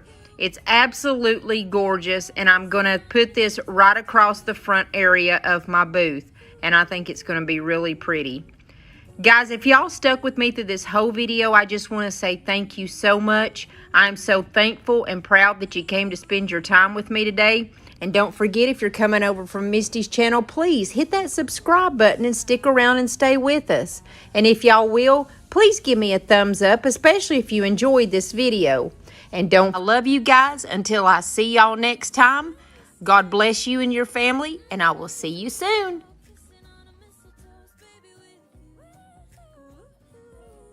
No hillbillies are harmed in the making of these bloopers. It's simply a glimpse into Kathy's Tennessee family, meant to bring joy to those that love Cousin Bobby Joe. Hey there, everybody. It's me, Cousin Bobby Joe, Kathy's beautiful, adorable, talented, singing, stars in my eyes cousin, all the way from the hills of Tennessee, baby. And guess what? You know my Vienna Weenie commercial and the Spam commercial that I made? Boy, it has went viral. I told y'all I'd be going to Hollywood and getting out of these hills of Tennessee. I'm gonna make something out of myself, y'all, okay? So anyway, I wanted y'all to be a part of this big moment in my life, because today I am going to be receiving an award for my grand commercial for Vienna Weenies. Now, y'all stick around, because my cousin Kathy, the one that gave me this here channel so that I can skyrocket to Hollywood, she is going to be the one to give me that award. And what a better way to get an award than for my cousin Kathy, who gave me her channel, that I can just show my appreciation to her. So, Cousin Kathy, now what was that you said you had for me? Now, Kathy, you listen to me right now, honey. I have told you and told you, do not be egging my daughter on, okay? We all know what the truth is. Now, you shouldn't be doing stuff like this, because, come on. She ain't no star. Just be honest with yourself. Bobby Joe, shut your mouth. I birthed you, and I can say what I want to say. I brought you into this world, and I'll take you out. Aunt Ethel, don't be mean. There is nothing wrong with me and my subscribers giving Bobby Joe this award. Now, that Vienna company hasn't exactly promoted her yet or paid her, and we just want to make her feel like, we just want to show her how golden she is and how she will skyrocket to Hollywood. I really believe that. So, Cousin Bobby Joe, we want to give you this award. That's right, Cousin Cabby. Give me that award. Thank you. Oh, thank you. I just don't know what to say. First and foremost, I want to thank everyone who has gotten me where I am. And thank you, Cousin Kathy, for letting me use this YouTube channel to show Hollywood what I'm made out of. I always knew that I was destined to get out of these hills of Tennessee and make something of myself. And that's exactly what I've done. Now, this is just the first step. You know that I'm still waiting on Johnny Depp's people to call me any day, because I will be the leading lady in his next movie, since he's just all the rage. And I just know they're going to call me, because after this commercial, who wouldn't want Bobby Joe Womble to star in the big movie that's going to be the big box office hit? I cannot wait until I see my name in stars. And all these people's going to say, that old thing, boy, I thought she's never going to get out of the hills of Tennessee. If she can make it, I can too. Just like Dolly Parton, I'm going to be a rags to riches movie coming out about Bobby Joe Womble.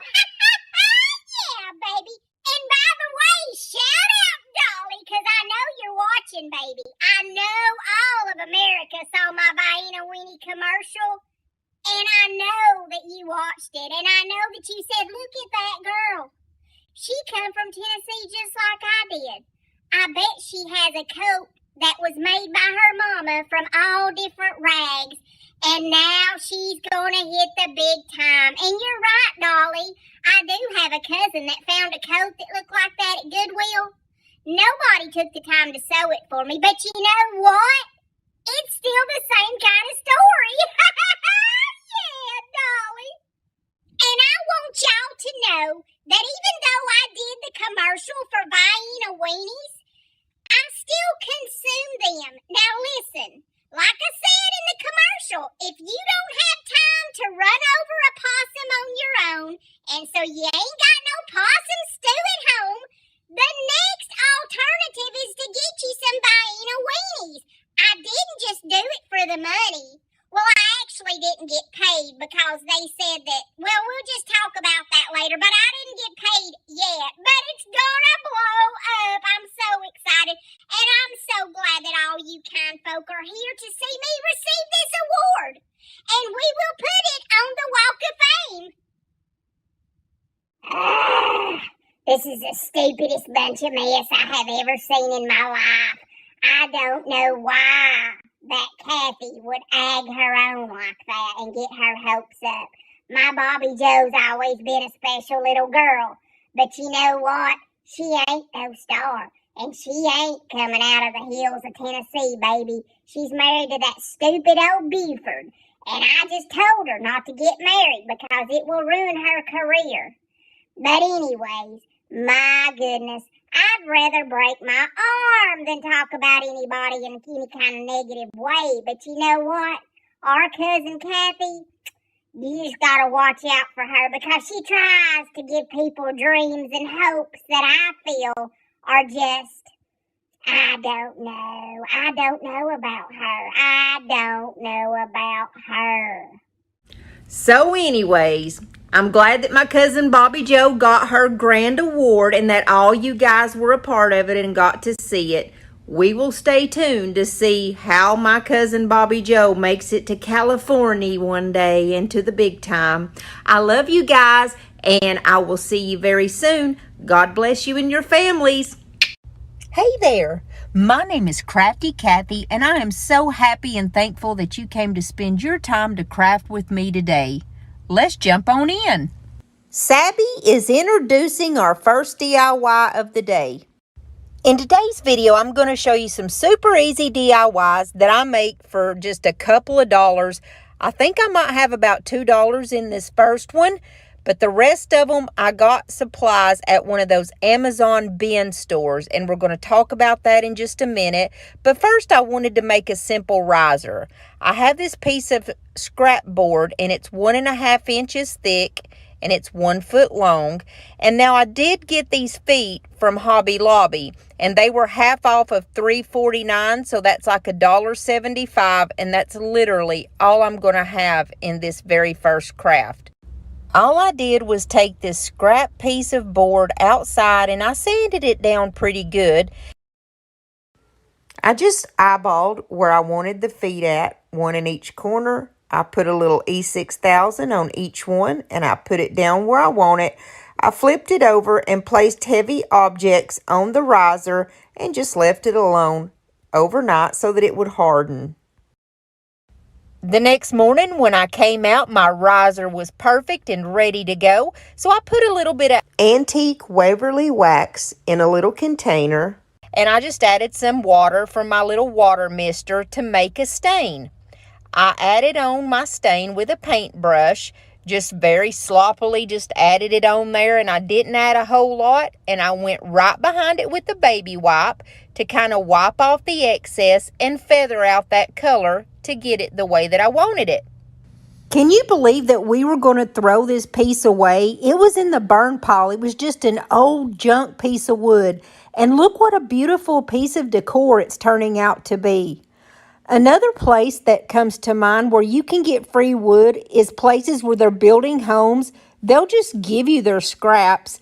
And also, Lowe's will either give to you or deeply discount stuff that they consider destroyed, but it only has a few minor imperfections. Now, you'll notice I went over the top one more time, and I went a little bit more heavier on the feet and on the sides. And let me just take a quick moment to welcome you, especially if this is the first time you've ever been to my channel, but also if you're a returning subscriber. I'm tickled pink to have every one of y'all. After I got it the color that I really liked, I decided that I was just going to leave it alone and let it dry by itself. And I left it alone for an hour or two so it could soak up that stain. Now, the top part wasn't totally dry, and we need it to be. So I took my heat tool and I dried that part off because we're about to do one of my favorite things, which is decoupage, baby. I got this gorgeous decoupage paper from my friend Lori over at Milton's Daughter. Did you guys know that she sells other supplies besides paint and things like that? Just pretty much anything you need for crafting, Miss Lori has it. And I'm going to leave her link down below in case you guys need to go and get some supplies. Now, most of her stuff, she gives my viewers 10% off if you use the code CraftyCathy10. But with the decoupage papers and the paint, the distributors don't let them discount these, so she's not able to do it on these decoupage papers, but they're so cheap, they're just a couple dollars a piece and well worth it. I basically just laid it out because I only want it on the top, and I used my fingers to kind of press it down so I could see where I needed to cut to get closest to the sides around that little riser. I just cut it out where I had pressed it, and then I'm just going to lay it down and make sure that my position is exactly where I want it and get ready to do a little decoupaging. So I'm going to use my DIY liquid patina, which is pretty much a lot like Mod Podge. It's just a little bit thinner and I like it a lot better. And I put a little bit of a thicker coat than I normally do because on the decoupage papers, you want to make sure that it's going to hold on there and get a good grip. And you can always pick these decoupage papers up and move them, unlike a napkin. You know how easy a napkin can rip. Well, decoupage papers and rice papers don't rip as easy. And guess what, guys? You don't get wrinkles. So, I mean, they are well worth a couple of dollars that I spend for each one. When it was good and dry, I just went around it with one of the sanding sponges from the Dollar Tree. I'm doing that to just get that little excess that's kind of hanging over the side, because remember, I only want this on the very top portion. I also very, very lightly went over the very top so I could give it a more old and vintagey look. And then when I was finished with all this, I'm going to seal the entire piece in with Big Top by DIY Paint. So counting the decoupage paper and all, I have right under $5 in this DIY. And I plan to sell it between $18 and $22 in my booth. Let me know what you think about this first one. I love it. It was being sung, it's Christmas. The fire crackling gently all the while. Snow is falling down. Guess everything's just right. But I'll be wishing you were here with me. Everywhere I go is Christmas. With DIY number 2, I'm going to start out with this old crate that I've had for a long time. I got it at a thrift store years ago for only $1. Now the paper's peeling off of it and it looks really rough, so I took it outside and sanded that paper down to where it was just barely anything left. And I just spray painted it with 2 coats of just my white Rust-Oleum Ultra Matte ×2. And then I just kind of lightly sanded it back over to get out any imperfections. I'm going to use some stencils that I got last year off of Amazon. I always get the ones that are 12 by 12 because they're just easier to make signs with.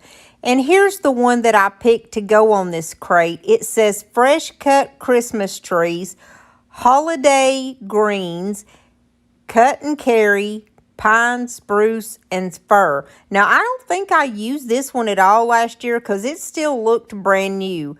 And the only part that I can fit on the side is that part that says Cut and Carry and the picture of the Christmas trees. So I've got my DIY paint in Gypsy Green, which is my favorite green color. And I have my favorite little stencil brush. It's my favorite one. I use it every time. It's important to have a good stencil brush. And I'm just going to do my trees green. I like to use my DIY paint when I'm stenciling because it's clay-based and because it's thick, so you don't get any bleed through, if any at all. And if you just have just a very little bit on your brush and you do this pouncing motion, just tap, tap, tap, then you're not going to get any bleed through. Now the part that says Cut and Carry, I just did that with my rich black, and it is by Home Decor. It's a folk art brand that you can get at Walmart. I really like this black color. It's like dark and almost velvety. This is what I'm actually using for the front of the crate, and on the side of the crate where it has the two little slats, at the top part I'm going to put in the Gypsy Green Holiday Greens, and then in black I'm going to do the words Pine, Spruce, and Fir on the little slat underneath that.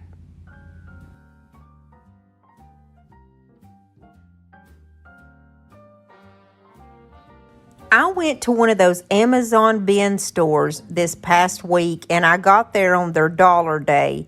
I found each of these trees for $1 a piece. They originally came from the Target dollar spot for $5 a piece. Now, I'm not sure why these were in the Amazon bins, but I noticed several things from Target in there, so I think they got last year's Christmas leftovers. And hey, I'll take it for $1 a piece because these are gorgeous trees and they're flocked and they're really pretty. Now, these Amazon bin stores are popping up everywhere. I noticed that Do It on a Dime did a story about them the other day. They have they start off on one day where it's like a certain price, and each day the price goes down. And it's new inventory every week. So you could either pay somewhere between $14 to $7 on your first day, and then go all the way down to like 25 cents on your last day. At my store, there's nothing over $7, and it goes down to 25 cents. So I got there on the dollar day, and I was very happy to find these two trees. They were the last two they had, or I would have purchased more. So I just put a little bit of hot glue down, and I'm going to stick my trees down so that they hold one kind of front and one in the back, almost kind of catty corner where you can still see both of them. I am so happy that I stopped in on that store the other day. I mean, something just told me to stop in and give it a go for a minute and just kind of look around, and I am so glad I did. I had to fluff the trees out a little bit because they were in bags. And then I took two of these little pre-made bows that I get from Walmart. They're the black and white buffalo check, and I'm just going to put two little black buttons, one in the middle of each one.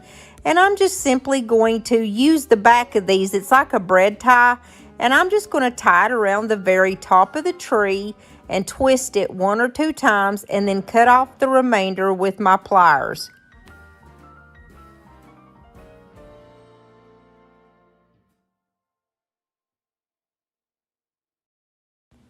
Then I took some white pillow stuffing that I had, and it's actually like down feathers and stuffing. I didn't have any of the fluff that, the fake snow stuff, so I used this. It's just as good. And I put it down in the bottom, and then I'm just going to take one of my picks that I got from Walmart, and first I put down a couple little pine cones in there. Then I take the little pick that I got from Walmart. It was $1.28. I kind of put it a little catty corner in the side, And then look at this cute little reindeer I got for 98 cents at Walmart. I'm going to set him right up on the top, and I'm actually going to glue him down by his little feet so he will stand up on the side of the box. It had a little wire underneath it right in the very center, and with the little gentle pull, I pulled that right off. And then I'm going to take some Mod Podge. All I had was gloss, but that'll be fine. It doesn't matter. And I'm going to put it underneath the reindeer and add fake snow from Dollar Tree to make it look like he's standing in the snow. And I like that so well, I ran it all the way along that rail where his feet are at. I also added a little bit of Mod Podge in different spots on these trees, and I sprinkled fine white and clear glitter over the top of it, just so when it hits the light in a certain way, it's going to look like snow glistening, and it's very little. I got this ornament from Walmart in a pack of like 12 for I think $3 or something, and it's silver bells, or it's actually bells, and I painted it silver. And then I have this little snowflake that came from the Dollar Tree, and I painted it silver. And I put a little bit of the Mod Podge and the glitter on those also. At Christmas, you can never have enough glitter. Then I'm taking some of these small berries. They're the little red berries that came from the Dollar Tree. And I just clipped the little wires off the back of them. And I'm simply just going to glue them just here and there on both of the trees. So I only have $3 in this DIY. If you count up all the little embellishments, maybe $3.25 or $3.50. And I plan to sell this for at least $20, probably more around $24. Let me know what you think about this one. Brightly shining, it's the night of the dear Savior's birth. Long lay the world in sin and error pining, till he appeared and the soul felt its worth. For the last DIY, I'm going to use this canvas print. I got it at a yard sale for only $1. It's probably about a 16 by 20, but it may be just a hair bit smaller. I needed the front part to be white, and I was in a hurry, so I just took it outside and used my Rust-Oleum ×2 matte white, and I gave it a couple coats. And the frame part was originally kind of a golden color, and I don't do any gold much at all, so I used the rich black and went over the frame with 2 coats.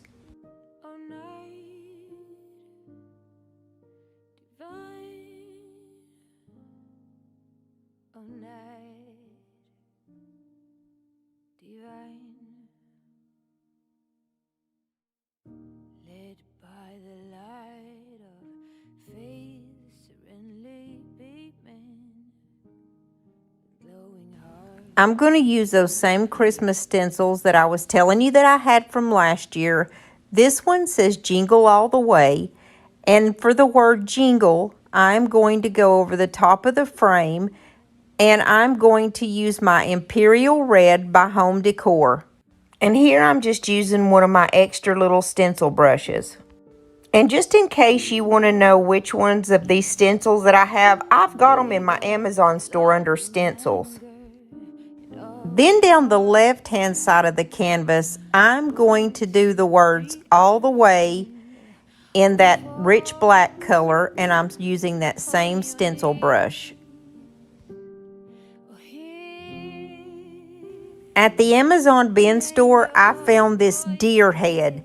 And this actually was from Hobby Lobby, and it had $5 on it, or $4.99 was the price on it. But of course, I got it for just $1, and I'm painting it that rich black color. So I suppose that this little Amazon store that I went to had Amazon leftover stuff, but they also buy out stores if they don't sell all their product. I took 3 of those wood rounds that come from the Dollar Tree that come out in the fall, and I'm just very quickly painting the sides of these with the rich black color. And then I'm going to take those and I'm going to glue them to the back of this deer. the 3 of those, because I want my deer to stick out from this sign and be 3D. So then I'm going to just glue him down right under the word Jingle. I took a pick that I got from Walmart for $1.28. Well, first I stuck down this little piece of cedar, and it's just a scrap. And then the little pick that was $1.28 from the Walmart. And I glued them down, but they're also going in between those little wood rounds, so they will be held really good. I took one of my little pre-made bows that I got from Walmart, and I already had a button on it because I was going to use it for a different DIY, but I never did finish that DIY, so this is perfect for his little bow tie. I think at most I have about $2 in this one, and I plan to sell it for $24 in my store. So let me know what you think about this one and if you like it. I hope you guys got some value out of today's content, and it helped you to see some different ways that you can think outside the box to keep the cost of your DIYs down, especially if you're reselling them, because you can make better profit that way. So don't forget to join me on Tuesdays and Fridays at 6:30. That's when I'm doing my Christmas videos every week. And don't forget to subscribe. I would love to have you as part of my family. And if you would, hit that like button, because it really helps me out on YouTube. It pushes me out there in front of other people that haven't had the chance to see me yet. And it really helps out my channel. So I love you guys so much, and I will see you Friday with a good video. God bless you and your family. So I got this little box at Goodwill. I paid $3.99 for it. When you open it up, it's a little shelf. So all I'm going to do is just get this label or the sticker off the back and get it cleaned up and ready for a good painting. I gave it 2 coats of my favorite off-white color, which is Vintage Linen by DIY Paint. And y'all know that is my favorite paint. It's clay-based, and it just is absolutely amazing. It's good coverage, and I don't show myself painting this whole thing, I don't think, but I gave it 2 good full coats. I've had a lot of people tell me that they absolutely love the IOD transfers and molds and stuff, but they just can't afford it right now. So I'm going to show y'all a very affordable way that you can make beautiful decor. You take you a $1 bag from the Dollar Tree. Now, any picture on the front that you want. I just love the red truck. So I cut my bag in half, and then I'm going to open that little part up at the top where the little handles are, and I'm going to cut that away so you don't see those 2 little holes that are up there. And I cut kind of as close to the picture as I possibly could. I'm going to lay it down on the front of my little box here, and I used my fingernails and just to make like a little indentation to show myself where I needed to cut it at.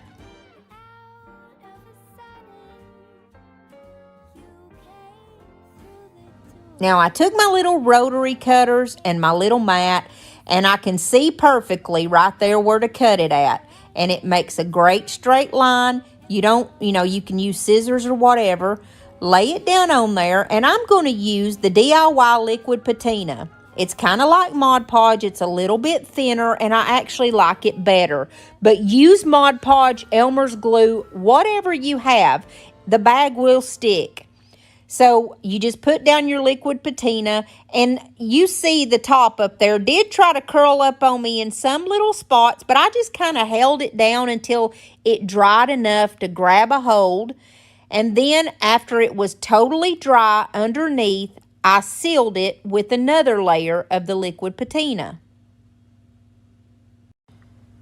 I also used my little brayer to roll out any wrinkles or bubbles, and to be honest, it really didn't have that many. The biggest problem I had with the bag was the little areas up at the top. Like I was telling you, they kind of wanted to curl down, but I just held it until it dried enough to get a good grip on itself. Now I did use 2 of the little stamps that came from the IOD stamp that's called Blitz, and it says Christmas and Comfort, because Christmas comfort to me is just like you're out in the country, you got your little old vintage truck in the front. Man, I mean, what else would you want? Some snow? Come on. I thought that was beautiful. If you don't have the stamps, though, you can always use those stickers that come from the Dollar Tree. Paint them black if you want them black or green or whatever. I used a little dauber and put a little bit of that vintage linen off-white color that I painted that with and just kind of went around the bottom, dabbing it. And that way it would kind of look like snow coming up on the sides. It just kind of brings the picture in a little bit better and makes it look more natural to me.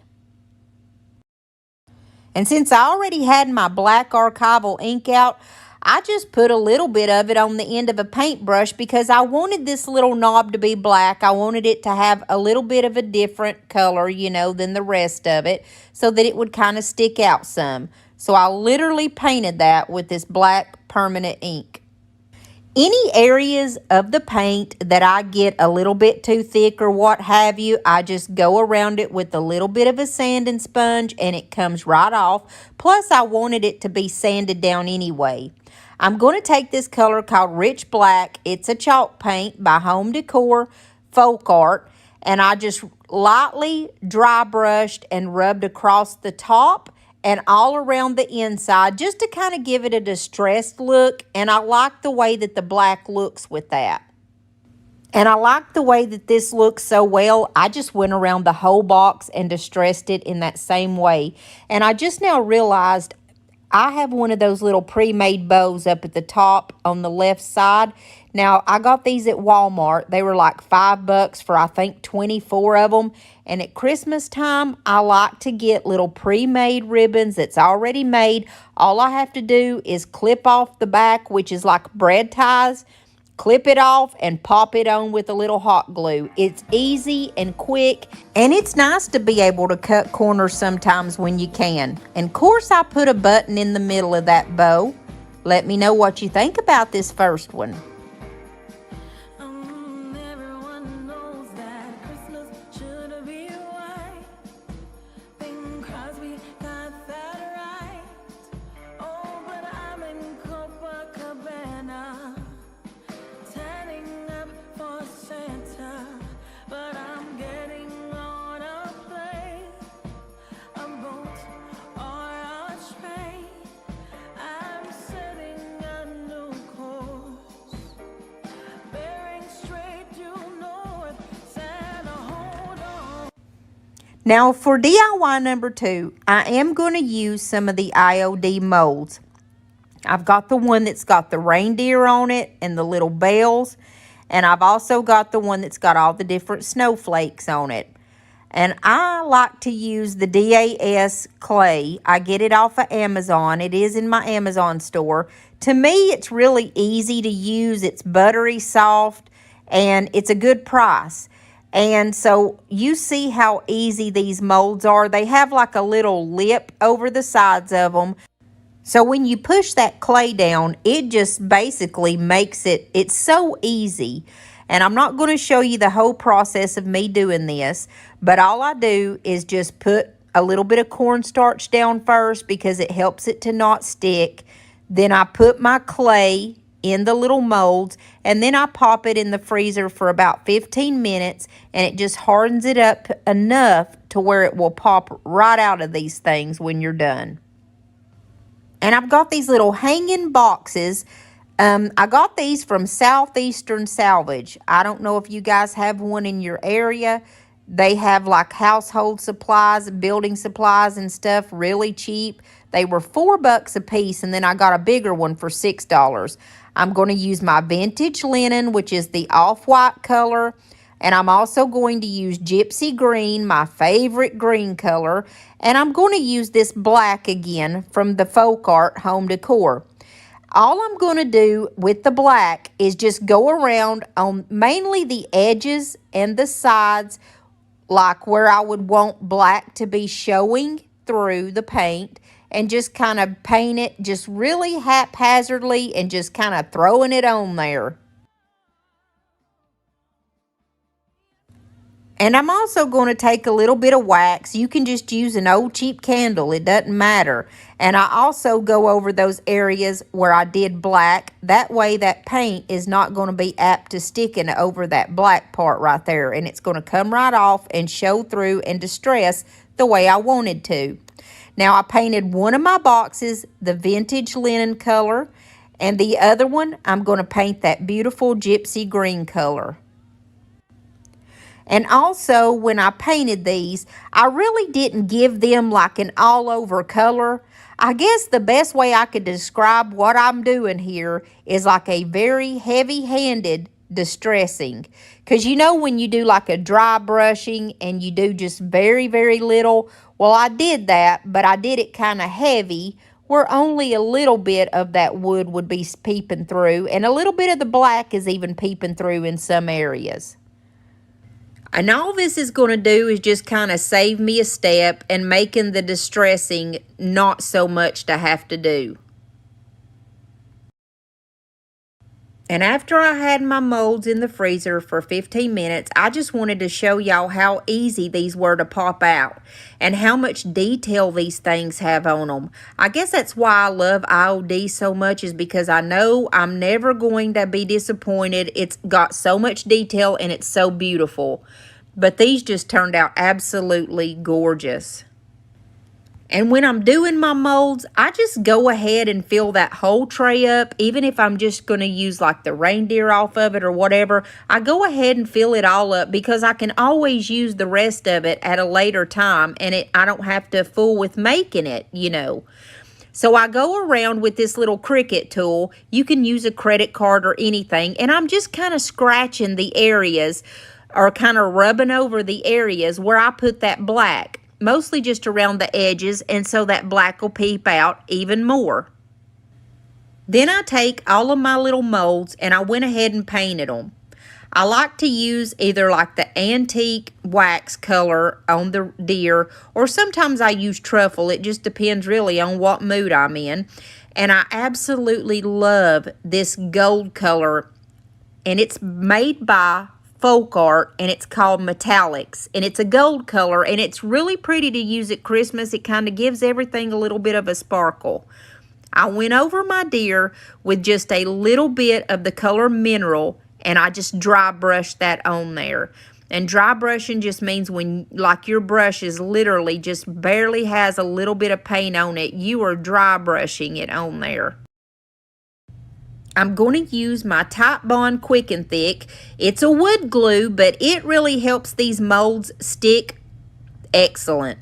And I just go over it and I rub it in with my finger. You can use a paintbrush if you don't like to get them hands dirty, but it don't bother me. And so I just put it all over my little reindeer and put him exactly where I want him to hold at. Then I have this little piece that came out of a little pack that I got at Dollar Tree, and it's really just like a tiny little piece of the greenery, and it had one of those little red shiny bells on it, or little shiny balls on it, and I added one of the little pine cones that comes in the pack at Dollar Tree, and it's the little bitty pine cones. And I wanted it to be snowy, so I took that vintage linen that I had left on that brush and just kind of brushed over it so it would have a snow effect to it. Then I'm going to take two of the little snowflakes that I have, and I actually like to distress over them with this gold color because it brings out, I don't know, I just like the way it looks. And it's got like raised areas and lower areas. And so I just go over that raised area with that gold color, and it's just like it brings something so pretty to me. And so I just stuck one in the front and behind the little reindeer. And I took one of my little bows, and these are one of the little bows that I got from Walmart that's pre-made. I dovetail the bottoms, and you see what I'm talking about. It's like a little bread tie on the back of it. I twist it one or two times so that it's going to stay together, and then I just cut that off, and then I just glue that at the very top, kind of catty corner on my little box.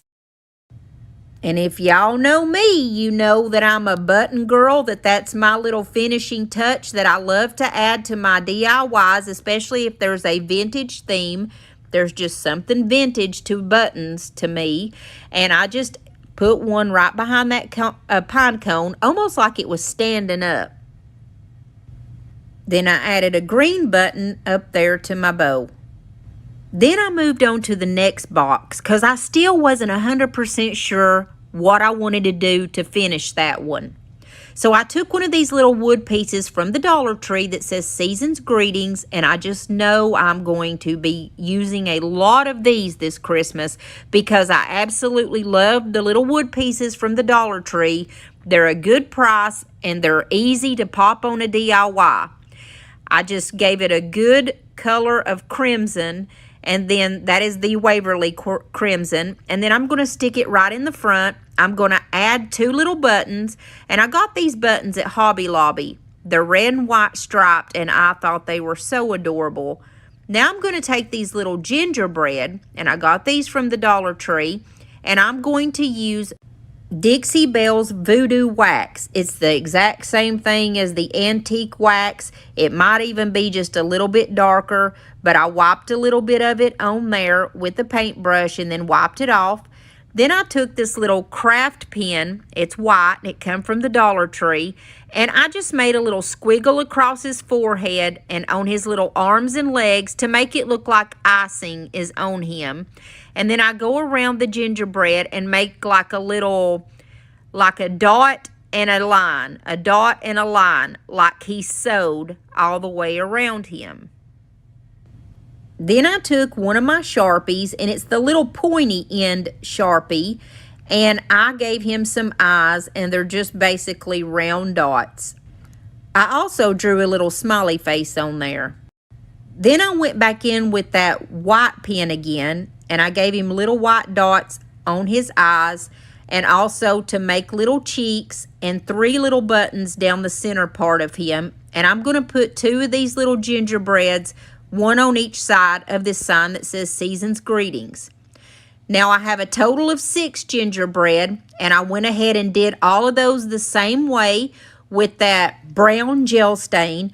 And I didn't draw anything on these though. I just left them plain brown, and then I just kind of wiped off the excess of that gel stain.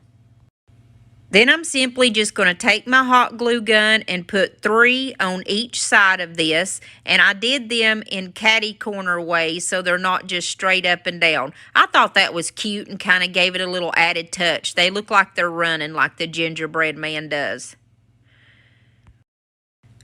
I added one of my little red and white pre-made bows to the center of this. And I stuck another one of those little buttons in the center, the little red and white striped ones from Hobby Lobby. Now this is the next day when I had figured out what I wanted to do. I did change my bow to a red and black one up in the corner there. I'm going to take some of these little balls, and these came from Dollar General, but you can get these at Dollar Tree. It's the little small, little ornament looking balls. And I just took fishing wire and tied it to 3 of those. And I used glue dots. And we're going to glue these to the very top of this little box. And that way they're going to kind of fall down and look like they're little ornaments hanging. I thought that was the cutest idea, and it just came to me all of a sudden. So I had to run out to my craft room and finish this box for y'all. So I did 2 red ones, and then I did a gold one in the center so that it would match those gold snowflakes. This is the first time I've ever used glue dots before. I want to say I got these at Walmart. It may have even been Dollar Tree. I don't know. But they're simply just literally glue dots. If you've never used them before, and you peel it off with your finger almost like a sticker, and I just popped it right up there, and it held these little ornaments perfectly. So I hung all 3 of those at different lengths. And I also took a pine pick that I got from Walmart. It was like $1.28, and it's just a plain little pine pick. And I laid it inside the box. And that little Christmas tree that's inside the box is also from Walmart for 98 cents. Now, you can get these at Dollar Tree, but they're a little bit cheaper actually at Walmart. So I bought a green one and a white one to go in these little boxes. I think these are adorable, but we need some lights. I took some little string lights that I get off of Amazon, and I'll leave the link for them down in the description box. There's probably about maybe 30 little lights on each little strand, and these are easy to use when you have a small project. So all I did was just unwind it. I took my little tree out and I wound it around the Christmas tree so that it would have lights that kind of shine out. And then I just put the rest of it around that little pick that I put inside the box. I didn't really put it in there in any special way, just wherever it would fit, that's where I stuck it at, because there's actually a lot more lights on there than what I needed. And I'm just going to glue the little battery pack on the back of it, and I glued it in a way to where if you wanted to change the battery out, all you had to do was just unscrew the little back part and pop the little battery that goes in there right out and put another one in.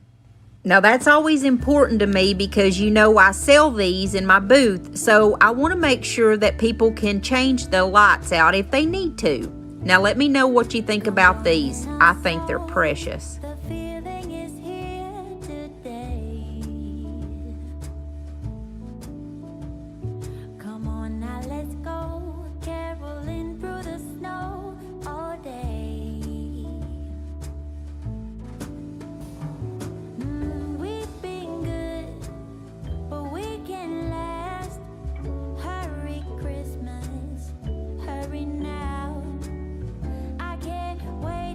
We're already going into our last DIY of the day, and this is really going to impress your friends. I took an old mailbox post, which is a 4x4, and we cut it 30 inches long, and all I'm doing is screwing a 7x7 into that 4x4.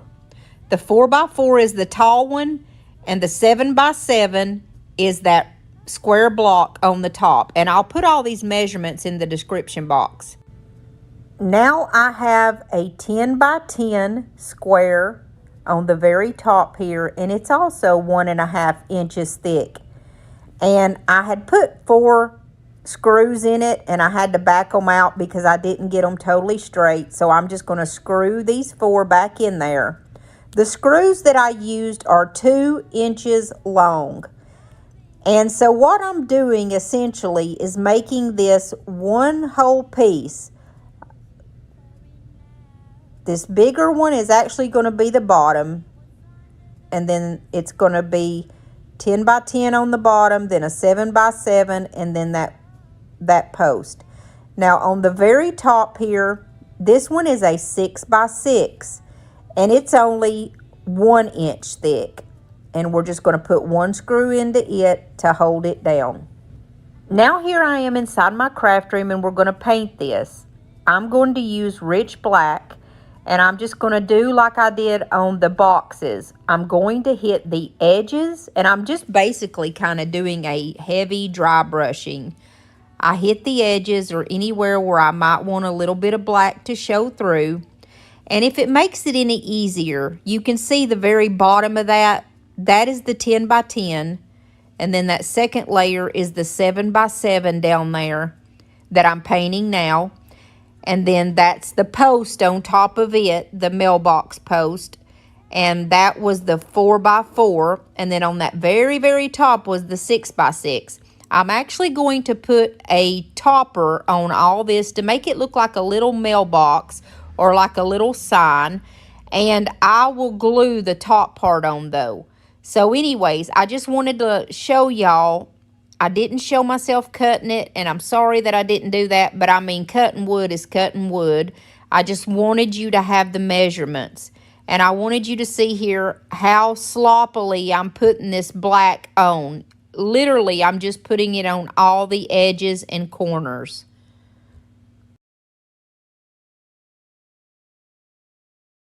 Now here, I noticed that I really did like the way that black looked. So I was going a little bit heavier than what I intended to. First, it was just the corners and edges, and then I kind of added a little bit here and there kind of in the middle of the post, and just, I mean, it was really haphazardly. There's no rhyme or reason to where I put it. I just did what I thought would look good. Anywhere where I would want black to be peeking through. Now here's just a quick recap. I don't want to go too fast. I want you guys to be able to see. But when I'm done painting, do you see how I did? I just basically dry brushed it mostly on the corners and edges. I did add a little bit of the black there in the centers, anywhere where I would want black peeking through. And you don't have to use these exact measurements that I used on the top, on all the different pieces. It's just what I had in my pile of excess wood. Here I've got my candle wax. And remember I said you can just use an old, I'm so graceful, y'all. An old, just junky candle even. You just need the wax. And I'm just going around the corners and the edges mostly, is anywhere where I don't want that paint to grab onto.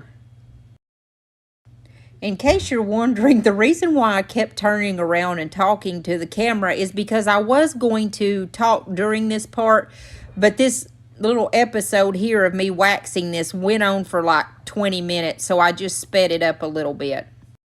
I used a brush that was kind of fanned out almost, and I'm going in with my vintage linen, which is my favorite off-white color, and I'm going to slow it down just a little bit so I can literally show y'all how I slap this paint on here.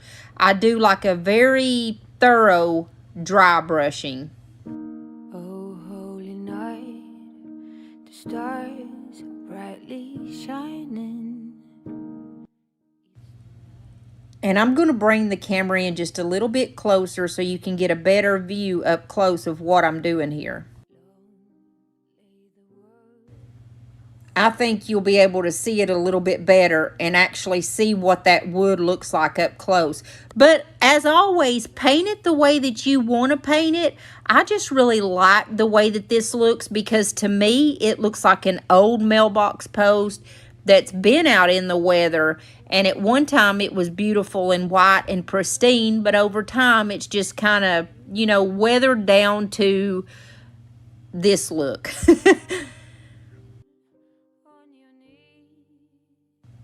And you'll notice some areas I get a little bit better coverage than I do in others, but I'm actually purposely doing that. Now we're going to focus on the bottom part, and I'm going to fix the camera so you can see that a little bit better. But I kind of do the bottom just the same. I get a little bit better coverage down there, like cover it a little bit more. But you see the basic shape of this. Like I said, I used a 10 by 10 and a 7 by 7 on that bottom, but you don't have to use those exact measurements that I do. This is just what was in my wood pile, and I do think that you need around a 10 by 10 on that bottom because you want it to be thick enough and strong enough where it's not going to be knocked over or I mean, for some reason, if you was to put it outside, you don't want the wind to blow it over. Although I don't know that anybody would have a stocking hanger outside. But you may want to use it as just like a regular little pole and put up a little sign on it, you know, that says Santa stop here or whatever. You know, you may not want to use it as a stocking hanger, but that's what this one's going to be. Now here I am outside. I have a 1/2 inch spade bit in my drill, and I'm just going to make a hole in my post. And my dowel that I'm going to use is a 1/2 inch thick. And so this is my dowel here. And I think I went in about 1/2 inch inside my pole here. Now that spade bit that I'm using, all it does is create a hole in your piece of wood. And I wanted it to be the same size as my dowel. And like I said, my dowel is a 1/2 inch. And I think I go in, like, pushed in that bit about 1/2 inch so that it would hold in there by itself with just wood glue. I really hope that this is making sense, but I think you guys are probably like me. You learn mostly by sight anyway. Even if somebody is a fumbling fool and not really making a lot of sense, you can kind of gather what they're doing. Now, I have one of those little tabletop saws that I got from Amazon, and it's linked in my Amazon store. They're about 50 bucks, and my dowel was 3 foot long, and I cut it down to the size that I wanted with my little tabletop saw, and I'm taking my black paint and giving it one coat. Back outside, I've got my Type Bond Quick and Thick. It's a good wood glue, and I'm just going to put it around the edge. And you see about how far down I'm going to be putting this, and that's probably about how deep I made that hole with that spade bit. I'm just going to put a little bit on the end and rub it in, and then I use Star Bond glue that is the medium thick, and it happens to be a black color. I put a little bit of it on a paintbrush and put it all inside that hole, and then I use that accelerator to spray the dowel itself and stuck it in there. So I actually have the Star Bond glue holding it on and the wood glue so that it will dry and be perfectly hardened. Now, these are the only hooks I had. I got these off Amazon, and I'm making pilot holes so that I will know where to put my screws at. All I'm doing, if you can see through my hair, is I am holding up exactly where I want that hook at, and I'm going to make 2 little pilot holes with my little drill.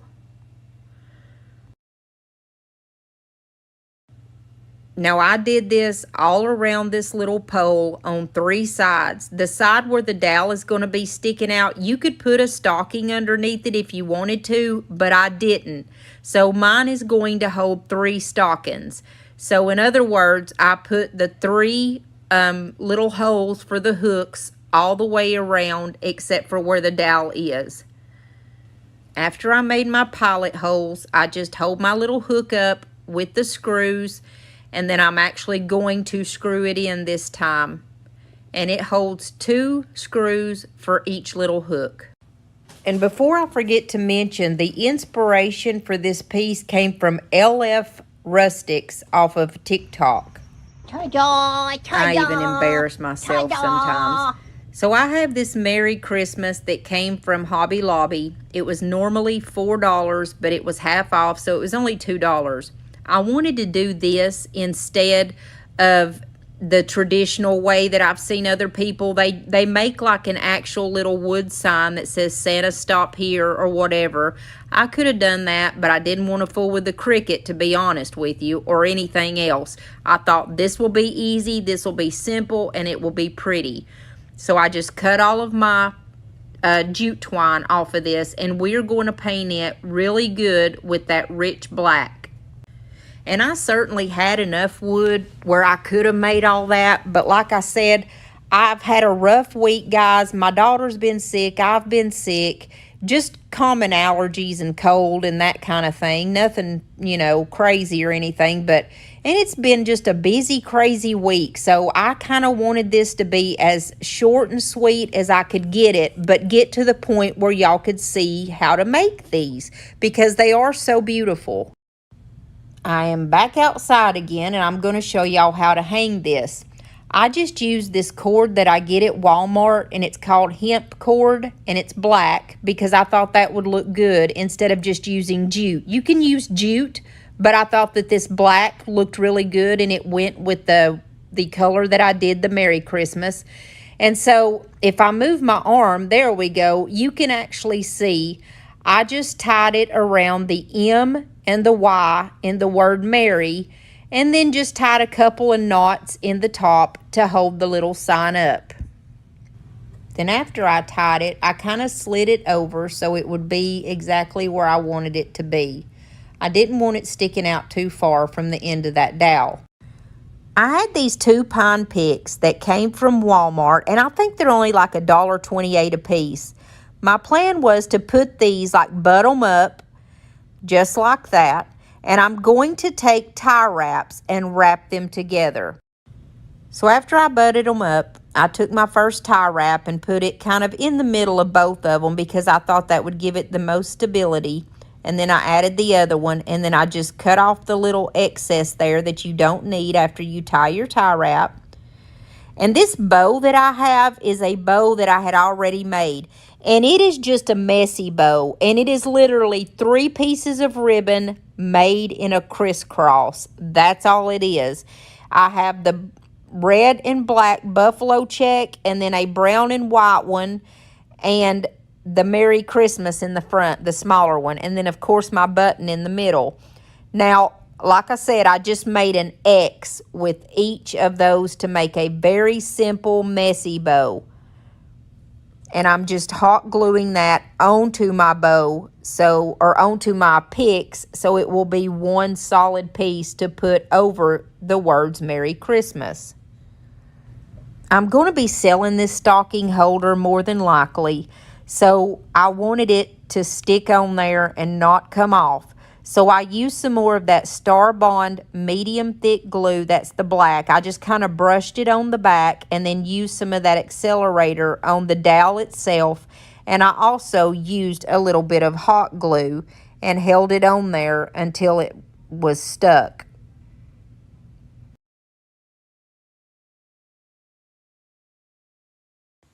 Now this very last step is super easy.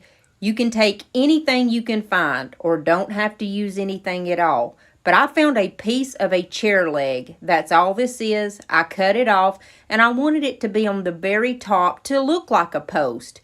So all I did was take my rich black paint and I painted this, and I gave it one good coat all over. Then I simply just took my Titebond wood glue and my hot glue and used a little bit of both of them, because that way I got a good permanent hold for later, and the hot glue will give me a hold right now. And I just stuck that right down in the center, right over that nail, or the screw, I'm sorry. So let me know what you think about this one. It's not hard, but there's a lot of steps. Oh, it's Christmas time. I feel sad, I can't help it. Got you on my mind. I don't know how to cope this. Hey, if you stuck with me through this whole video, I just want to say thank you. I am so thankful and I'm so happy to have you here with me. I want you to subscribe so we can become crafting best friends. And if you would, give me a like, because that really helps me out on the algorithm here on YouTube. And don't forget, my videos are every Tuesday and Friday at 6:30 Eastern Standard Time. Before I share my bloopers, I have to show you guys my booth. A company called Adlon that does lighting sent me these lights at the top I've got up here. They are amazing. This is 96 foot of lights, and it made such a difference in my space, and it brightened it up. Now they're giving a coupon code. If you put in Kathy20, you will get 20% off of any of their stuff, their lights, whatever. But I'm going to leave their link in the description box below. Please go check them out. They are amazing. It really made such a difference in my booth. I'll see you guys soon. God bless you and your families. I love you.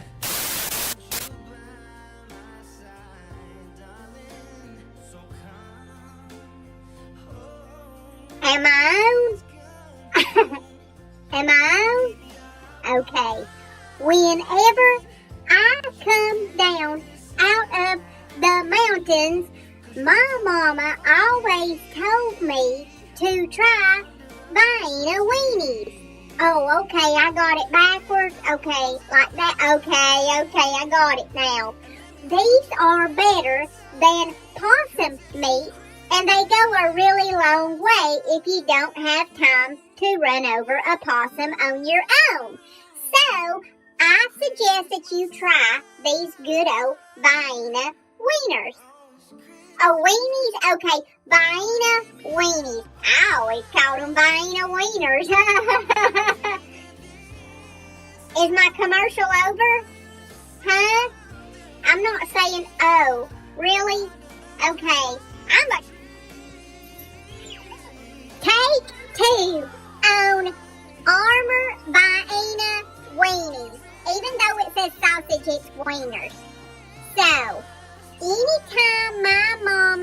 said when I come out of the mountains, I go for these Vienna weenies. If I don't have time to run over a possum on my own, these are the second best thing to possum stew, and they last a very long time. So I suggest that you try these Vienna wieners. And guess what? I just know that Dolly Parton and Loretta eats these. I just know it. I know that's not in the script, but you know if I say it, then everybody's going to come and try to eat Vienna wieners because Dolly and Loretta, hello.